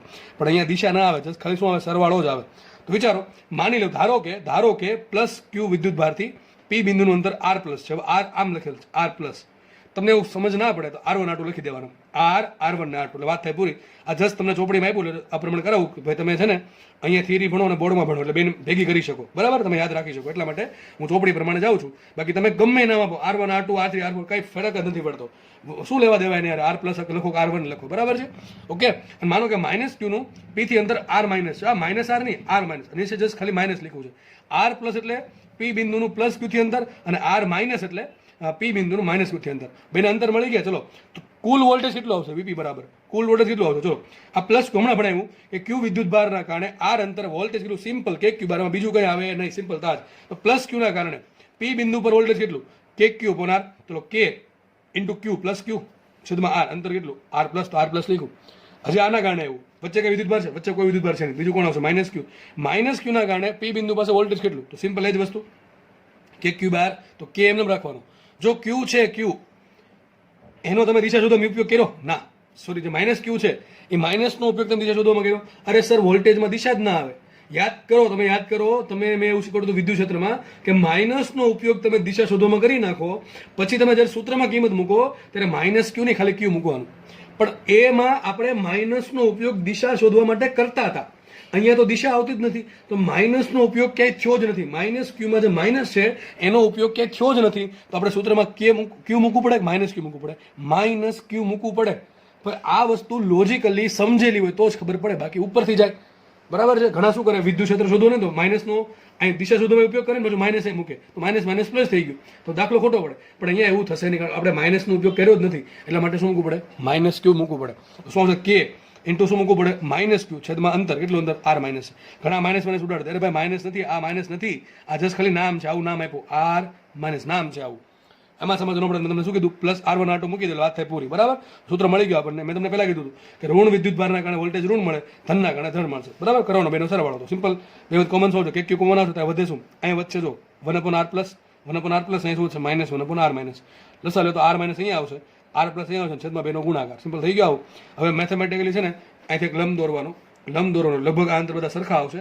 બરાબર છે? પણ એ લાગુ પડે. હવે આ સૂત્ર થઈ ગયું કોમન, બસ આ વાત થઈ ગઈ પૂરી. ડાયપોલ છે ને, એના કારણે આટલું વોલ્ટેજ મળે, ડાયપોલના કારણે વોલ્ટેજ આટલું મળે. ચોખ્ખું જોતું હોય તો, સાચું જોતું હોય તો, એક્ઝેક્ટ જોતું હોય તો. હવે આપણે કન્ડિશન લઈ લે. જો આ સૂત્ર પતી ગયું, અહીંયા સૂત્ર અહીંયા પતી ગયું છે. બરાબર છે? હવે આપણે કન્ડિશન લઈ લઈએ કે જે બિંદુ પી છે એ ડાયપોલનું જે અંતર છે, બે એ અંતર એના કરતાં ઘણું મોટું હોય તો. દાખલામાં તમને જોઈને એવું લાગે કે સર આને કરતાં તો આ બહુ મોટું લાગતું જ છે નહીં, પણ એ તમને સમજાવવા માટે દોરેલું છે. હકીકત આકૃતિ આની જેવી કંઈક હશે. અહીંયા છે જો, આ અંતર એ છે, આ અંતર એ છે, અને પી બિંદુ જો અહીં કંઈક છે. તો ચલો, આ અંતર કેટલું દૂર છે? ઘણું દૂર છે કે નહીં? તો તમે એની સરખામણીમાં અહીંયા આર ઘણું મોટું છે એમ કહી શકાય. એની સરખામણીમાં આર ઘણું મોટું, ટૂંકમાં આ ટાઈપની કંઈ કન્ડિશન હોય. ભાઈ સમજો ને કે પી બિંદુ છે ઓથી ઘણું દૂર આવેલું હોય તો, ફરીથી કહું છું કે ભાઈ પી ઓ બિંદુથી પી ઘણો દૂર હોય તો, ટૂંકમાં એની સરખામણીમાં આરની કિંમત ઘણી ઘણી ઘણી વધારે હોય તો જ તમે સાદુરૂપ આપો એટલે તમને કંઈક આવું સૂત્ર મળશે. હવે સાબિતી બહુ મેથેમેટિકલી છે, એમાં મને કંઈ ઈચ્છા છે નહીં, બોર્ડમાં આવે છે એટલા માટે. એમ બી લંબ દોરવાનો, તો અહીંથી લંબ દોરો, અહીંથી લંબ દોરો, આ બધા અંતર લગભગ સરખા થઈ જશે. જેટલું આર માઇનસ છે જેટલું આર આવશે એટલું આર પ્લસ આવશે. તો છેદમાં શું આવશે? આર માઇનસ ને આર પ્લસ બે થઈ ગયા સરખા, એટલે છેદમાં આવી જશે આર સ્ક્વેર. શું આવશે? આર માઇનસ આર પ્લસ ને આર ત્રણે સરખા થઈ જાય. પણ આવું ક્યારે કરી શકો? માત્ર તમે આવું હોય તો જ. આમાં લાગે એવું? આમાં નથી લાગતું. જો આમાં એ છે આર કરતાં ઘણું મોટું નથી, સોરી, એની સરખામણીમાં આર ઘણું મોટું નથી, એમાં લગભગ થોડુંક જ વધારે છે. એટલા માટે આપણે એક્ઝેક્ટ સૂત્ર આ છે, એક્ઝેક્ટ સૂત્ર કોઈ પણ લાગુ પડે. પી દૂર હોય કે નજીક હોય, બરાબર છે? પણ દૂર હોય, ઘણો દૂર હોય, આ કન્ડિશન હોય તો સૂત્ર શું થશે? એક તો આર માઇનસ આર પ્લસ, એટલે લંબ દોરશો એટલે તમને આ આટલું મળશે. આને કહેવાય આર માઇનસ આર પ્લસ. આની કિંમત શોધી નાખો, એ આવશે કેટલી? cos θ જેટલી. બરાબર? જો કે સાદુરૂપ આપશો એટલે સૂત્ર આવું આવશે. એમાં સાબિતી બહુ ઈઝી છે, એટલે મને એવી ઈચ્છા થઈ કે આપણે સાબિતી નથી આપી. બરાબર? અને બોર્ડમાં એમ આવે છે. બરાબર? એટલે સાબિતી વગર તમને આટલું સ્વીકારી લો. સાબિતીમાં કંઈ ખાસ બાકી છે નહીં. લંબ દોર નાખો એટલે ત્રણેય અંતર સરખા, આર માઇનસ આર અને આર પ્લસ ત્રણેય સરખા થઈ ગયા. તો છેદમાં આર માઇનસ ને આર પ્લસ બરાબર આર મૂકી દેલું, થઈ ગયા આર સ્ક્વેર. અને ઉપર શું વધ્યું? R minus minus R plus. તો આટલું કહેવાય, આજે આટલું વધ્યું ને, આટલો એને કહેવાય R minus minus R plus. બરાબર? તમારી પાસે લંબાઈ છે, આ અંતર 2a છે. આ 2a અને ટૂંકમાં ત્રિકોણાઓ બની ગયો. આ અંતર 2a છે, અહીં કાટખૂણો છે, આ અંતર છે R minus minus R plus ને થીટા છે. તો આટલી કિંમત જસ્ટ મૂકી દો. બરાબર? આપણે આર માઇનસ એ 2a શોધી નાખો, ઇન્ટુ ક્યુ કરી નાખો, બની જશે 2a ઇન્ટુ ક્યુ ને કહેવાય પી, અને વચ્ચે cos θ. બરાબર? એટલે તમે સાબિત થઈ જશે સૂત્ર. R minus minus R plus બરાબર એ મૂકી દો મેથેમેટિકલ પદ. બરાબર? શું આવશે? એ લગભગ આવશે, વિચારો ને, વિચારો. જો આ થઈ ગયો કર્ણ, આ કર્ણ થઈ ગયો, આ થઈ ગઈ, સોરી થીટા અહીંયા નહીં આવે, અહીંયા આવશે ને, કારણ થીટા આપણે ઉતાળમાં ખોટો દોરી દીધો છે. થીટા અહીં નથી, અહીંયા છે થીટા. આ થીટા તો આ થીટા જ થશે. બરાબર? થીટા અહીંયા આવશે, સોરી. બધું જો તમે જુઓ ત્રણેય લાઈન તમને સમાંતર લાગતી હશે. થીટા અહીંયા આવશે, થીટા અહીંયા મોકલો, થીટા છે અહીંયા. વિચારો તો આ થઈ ગઈ કર્ણ, આ થઈ ગઈ પાસેની બાજુ. તો લખાઈશું અહીંયા આ પ્રમાણે લખાય કે cos θ બરાબર પાસેની બાજુ છેદમાં કર્ણ. તો પાસેની બાજુ શું આવશે? તો R minus minus R plus બરાબર શું આવશે? કર્ણ ગુણ્યા cos theta 2a into cos theta થઈ ગયું. આટલું તો સાબિત કરી દીધું. ચલો ને આટલું શું કામ બાકી રાખું. તો r minus minus r plus બરાબર શું લખી નાખો 2a into cos theta into q. પણ 2a ઇન્ટુ q ને તો p કહેવાય, ડાયપોલ મોમેન્ટ p. બધાને ખબર છે ડાયપોલ મોમેન્ટ p બરાબર લખ્યું છે q ઇન્ટુ 2a. તો k એમને આવશે, q ઇન્ટુ 2a ને કહેવાય p, અને કોસ થીટા એમને રાખો, અને r માઇનસ ને r પ્લસ લગભગ સરખા છે, તો છેદમાં એના બરાબર લગભગ r છે, તો આપણે કરી નાખ્યું r સ્ક્વેર. સૂત્ર આવી ગયું kp cos theta by r square. આમાં કંઈ પડવાની જરૂર છે નહીં, સિમ્પલ આટલું સૂત્ર યાદ રાખવાનું છે, kp cos theta by r square. kp cos theta by r square બરાબર છે. એને ઘણી વખત આમ પણ લખ્યું, પણ આપણે આમાં કઈ જવાની જરૂર છે નહીં. જે r કેરેટ છે એ એકમ સદિશ લીધો બરાબર છે. સૂત્ર શું છે kp cos theta by r square. 5-6 વખત બોલવું લખવું એટલે આવડી જશે. જો જેમ જેમ નવા સૂત્ર ડાયપોલના આવતા જાય એમ જૂના ભૂલીને જ જવાના. ડાયપોલ વડે ઉદ્ભવતું વિદ્યુત ક્ષેત્ર અક્ષ પર વિષુવરેખા પર કોઈ પણ બિંદુ પર યાદ રાખવાનું છે. ડાયપોલ વડે ઉદ્ભવતું ટોર્ક બરાબર, ડાયપોલ વિદ્યુત ક્ષેત્ર મૂકે કેટલું ટોર્ક લાગે યાદ હશે તમને, પી ક્રોસ ઈ બધું યાદ રાખવાનું છે. પછી ડાયપોલ વડે થતું કાર્ય બધું યાદ રાખવાનું છે બરાબર છે. અને ડાયપોલ વડે ઉદ્ભવતું વોલ્ટેજ કેટલું આવશે KP cos theta by R square. બીજું આમાં કંઈ ના આવે, આટલું મૂલ્ય જ આવે બસ બરાબર છે. પણ ક્યારે લાગુ પડે, બહુ અંતર દૂર હોય, પી બિંદુનું અંતર બહુ દૂર હોય ત્યારે લાગુ પડશે. બાકી કોઈ પણ કેસમાં લાગુ પડશે સૂત્ર આ બરાબર. સૂત્ર આ લાગુ પડશે. તમને એમ કહી દે કે પ્લસ વિદ્યુત ભાર છે એનું અંતર આટલું છે, આનું અંતર આટલું છે, તો વોલ્ટેજ કેટલું ખાલી કિંમત મૂકવાની, આ વાપરવાની જરૂર નથી બરાબર. પણ તમને મોટા ભાગે દાખલા આંધી પૂછશે બરાબર છે. ઓકે ચલો આગળ વધીએ. તો જો તમે જોઈ શકો છો થીટા જેમ બદલે એમ વોલ્ટેજ બદલે. થીટા જો લઘુ કોણ હશે કે 0 થી 90 ડિગ્રીનો ખૂણો, તો વોલ્ટેજ ધન હોય બરાબર, કોસ ધન હશે. જો કે તો અચળ હોય, કે ધન હોય, પી ધન હોય, આ અંતર છે એ પણ ધન, વધુ શું કોસ થીટા. કોસ થીટા ધન તો વોલ્ટેજ ધન. સર આવું કેમ થાય, ક્યારેક ધન મળે ક્યારેક ઋણ કેમ મળે, વિચારો અહીંથી ખબર પડી જાય. જો આર પ્લસ ને આર માઇનસ, એ જુઓ તમે, જો આર પ્લસ કરતા આર માઇનસ મોટું હોય તો વિચારો આ અંતર મોટું હશે. વિચારો માઇનસ ક્યુ નું અંતર વધારે છે, માઇનસ ક્યુ નું પી બિંદુથી અંતર પ્લસ ક્યુ કરતા વધારે, ટૂંકમાં આર માઇનસ વધારે હોય તો છેદમાં આ મોટું આવ્યું, છેદ મોટો આવ્યો. ઉપર તો બેમાં કે ક્યુ છે, કે ક્યુ પણ આગળ માઇનસ કે ક્યુ છે બરાબર, આગળ માઇનસ કે ક્યુ પ્લસ કે ક્યુ છે.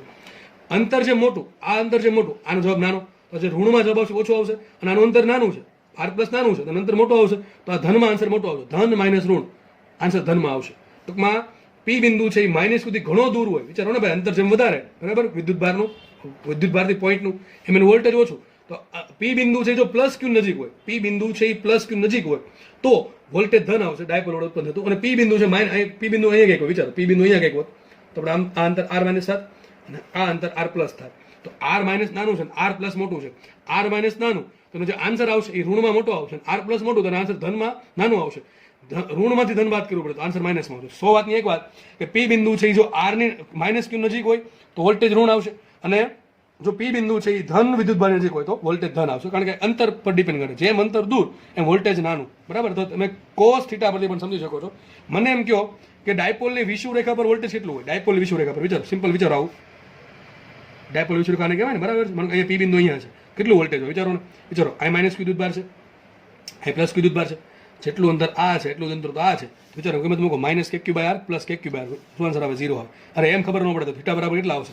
થીટા ક્યાંથી માપવાનો, થીટા માપવાનો પી બિંદુને ઓ સાથે જોડતી રેખાનો ખૂણો, ટૂંકમાં આટલો, આ થીટા થયો બરાબર છે. કોની સાથે, ડાયપોલ મોમેન્ટ સાથે. ડાયપોલ મોમેન્ટે બનાવેલો ખૂણો કોની સાથે, સોરી ડાયપોલ મોમેન્ટની દિશા અને પી બિંદુને ઓ સાથે જોડતી રેખા, જે દિશા બે જે રેખા મળી ગઈ, એક તો આ રેખા અને એક ડાયપોલ મોમેન્ટ, એની વચ્ચેનો ખૂણો છે થીટા બરાબર. આકૃતિ થોડી કોમ્પ્લિકેટેડ થઈ ગઈ છે, પણ આઈ થિંક ખબર પડતી હશે. મને એમ કે આ ખૂણો કેટલો છે, થીટા 90 થાય, થીટા બરાબર 90 મૂકો, કોસ 90 0, એમ ખબર પડી જાય કે ભાઈ ડાયપોલની વિષુવરેખા પર વોલ્ટેજ કેટલું, યાદ રાખો 0. આ પ્રશ્ન ઘણી વખત પૂછાઈ ગયો કે ડાયપોલની વિષુવરેખા પર વોલ્ટેજ કેટલું હોય, 0 હોય. કેટલું હોય, 0 હોય. મેઇન કારણ શું એનું, બંનેના અંતર સરખા, જેટલું અંતર આ છે એટલું જ અંતર આ છે. એકના કારણે વોલ્ટેજ ધન, એકના કારણે વોલ્ટેજ ઋણ, બેને વિદ્યુત ભારે સરખા છે, વોલ્ટેજ સરખું થશે, અંતર સરખું છે એટલા માટે, તો એનો આન્સર 0 આવશે. હવે નાનકડી વાત કરીને આપણે વસ્તુને વિરામ આપશું આપણા લેક્ચરને બરાબર. ફટાફટ આ જ છે. તો આપણે જોયું કે ભાઈ તમારું સૂત્ર છે KP cos theta by R square. ક્યારે વાપરવાનું, જ્યારે આર છે પી બિંદુ છે એ ઓ થી ઘણો દૂર હોય તો, અથવા જે ડાયપોલની સરખામણીમાં આર છે ઘણું મોટું હોય ત્યારે સૂત્ર વાપરવાનું. સૂત્ર યાદ રાખવા છે બધાને, શું યાદ રહી રહ્યું છે, શું યાદ સૂત્ર શું છે, KP cos theta by R. શું છે, KP cos theta by R square. કે તો ખબર છે 1/4 એપ્સિલોન જોડે મૂકી શકો.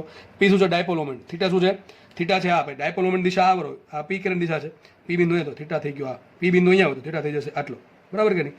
તો થીટા બદલશે એમ કોસ થીટા બદલે ને એ પ્રમાણે પ્લસ માઇનસમાં તમારો વોલ્ટેજનો આન્સર આવશે. આર શું છે, અંતર, ઉગમ બિંદુથી સોરી એના સેન્ટરથી પી બિંદુનું અંતર. ચલો ક્વેશ્ચન એવો છે કે ડાયપોલની અક્ષ પર કેન્દ્રથી આર અંતરે વિદ્યુત સ્થિતિમાન. વિચારો પી બિંદુ છે એ અહીંયા કંઈક છે બરાબર, પી બિંદુ અહીંયા છે, પી બિંદુ અહીંયા છે, ક્યાં છે, અક્ષ પર જ છે, પી બિંદુ અક્ષ પર જ છે બરાબર. આ થઈ ગયું અંતર એ, આ થઈ ગયું અંતર, હું ધારી લઉં છું કે આર છે એ કરતાં બહુ મોટું છે. ટૂંકમાં પી બિંદુ અક્ષ પર વોલ્ટેજ કેટલો આવે? તો બે વસ્તુ હોઈ શકે. જો આમ હોઈ શકે, આ ડાયપોલ બનો, આ ડાયપોલ બનાવી દીધી આપણે, માઇનસ ક્યુ આ પ્લસ ક્યુ, આ થઈ ગઈ ડાયપોલની દિશા અક્ષ, બરાબર. પી બિંદુ અહીંયા હોય તો પ્લસ ક્યુ નજીક છે, માઇનસ ક્યુ નજીક છે? પ્લસ ક્યુ નજીક છે. પ્લસ ક્યુ નજીક હોય તો વોલ્ટેજ ધન આવશે, કારણ કે ખૂણો કેટલો બન્યો? 0 બન્યો. અને જો પી બિંદુ અહીંયા હોય તો ખૂણો કેટલો બનશે? 180 ડિગ્રી બને. કેટલો બને? 180 ડિગ્રી. કારણ કે આપણે શું મૂકવું પડે? થીટા કોસ x શું થાય? -1 થાય તો શું હોય? માઇનસ કેપી બહાર છે. હમણાં કીધું એ પ્રમાણે પી બિંદુ ધનની નજીક હોય તો વોલ્ટેજ ધન, અને ઋણની નજીક હોય તો વોલ્ટેજ ઋણ, બરાબર. વિષુવ રેખા પર કીધું છે થીટા બરાબર 90 ડિગ્રી થશે, અથવા બેનું અંતર સરખું થાય, વોલ્ટેજ કેટલો આવે? 0 આવે. ઓકે, જે વાત કરીએ એટલે લખી છે અહીંયા કે જો બિંદુ જે પી બિંદુ છે પ્લસ ક્યુ વિદ્યુતભારની નજીક હશે તો તે બિંદુ પાસે નેટ વોલ્ટેજ ધન આવશે, બરાબર. કારણ કે આ અંતર ઓછું છે, આ અંતર વધારે છે, તો છેદમાં તો મૂકી શકો. અહીંયા અંતર ઓછું તો વોલ્ટેજ ધનમાં વધારે, આ અંતર આર માઇનસ વધારે તો વોલ્ટેજ ઋણમાં ઓછું, સરળ થઈને ધન આવશે, બરાબર. આન્સર, છેલ્લો આન્સર ધન આવશે. હમણાં કીધી એ જ વાત. અને એની એ જ વાત છે કે બિંદુ જે બી બિંદુ છે માઇનસ ક્યુની વધારે નજીક હોય તો તે બિંદુ પાસે નેટ વોલ્ટેજ ઋણ આવશે. અને છેલ્લી વાત કરી દઉં છું, આ કામની વસ્તુ છે, આઈએમપી વસ્તુ છે. આપણે હમણાં જોયું કે બિંદુવત વિદ્યુત ભાર વડે ઉદ્ભવતું વોલ્ટેજ કેટલું હોય? 1/r².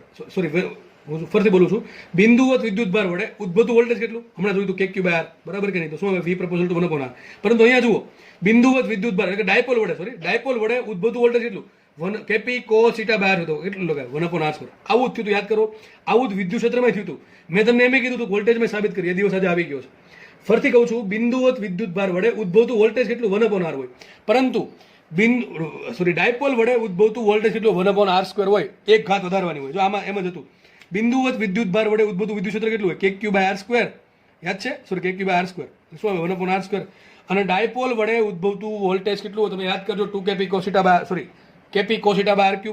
યાદ કરો, એવું હતું, બરાબર છે. અક્ષ પર વિષુવ રેખા પર જોઈ લેજો સૂત્ર, 2 Kp/r3 ને Kp/r3 મોટા અંતર માટે. તો ત્યાં શું હતું? વિદ્યુત ક્ષેત્ર હતું 1/r3. આ વસ્તુ તમને કીધેલી છે ને, એમ કીધું તો પૂછાય છે, બરાબર છે. યાદ રાખજો. ફરીથી કહું છું, બિંદુ વિદ્યુત ભાર વડે વિદ્યુત ક્ષેત્ર આવે E પ્રપોઝલ ટુ 1/r², જ્યારે ડાયપોલ વડે વિદ્યુત ક્ષેત્ર આવે E પ્રપોઝલ ટુ 1/r3. બિંદુવત વિદ્યુત ભાર વડે વોલ્ટેજનું સૂત્ર શું આવશે? Kq/r, તો V પ્રપોઝલ ટુ 1/r આવશે. જ્યારે ડાયપોલ વડે વોલ્ટેજ સૂત્ર શું આવશે? Kp cos θ/r², તો વોલ્ટેજ આવશે 1/r². આ વસ્તુ પૂછાય છે, બરાબર છે. ખાસ યાદ રાખવી, આ ચારમાંથી કદાચ પ્રશ્ન બની શકે. આ ચારમાંથી એકાદો પ્રશ્ન તમારા ભાગમાં હોઈ શકે, નસીબ સારા હશે તો, બરાબર. ઓકે, ચલો, તો આપણે લેક્ચર અહીંયા રાખીએ. નવા લેક્ચરમાં નવા ટોપિક સાથે મુલાકાત કરીશું. ધન્યવાદ. જય હિન્દ.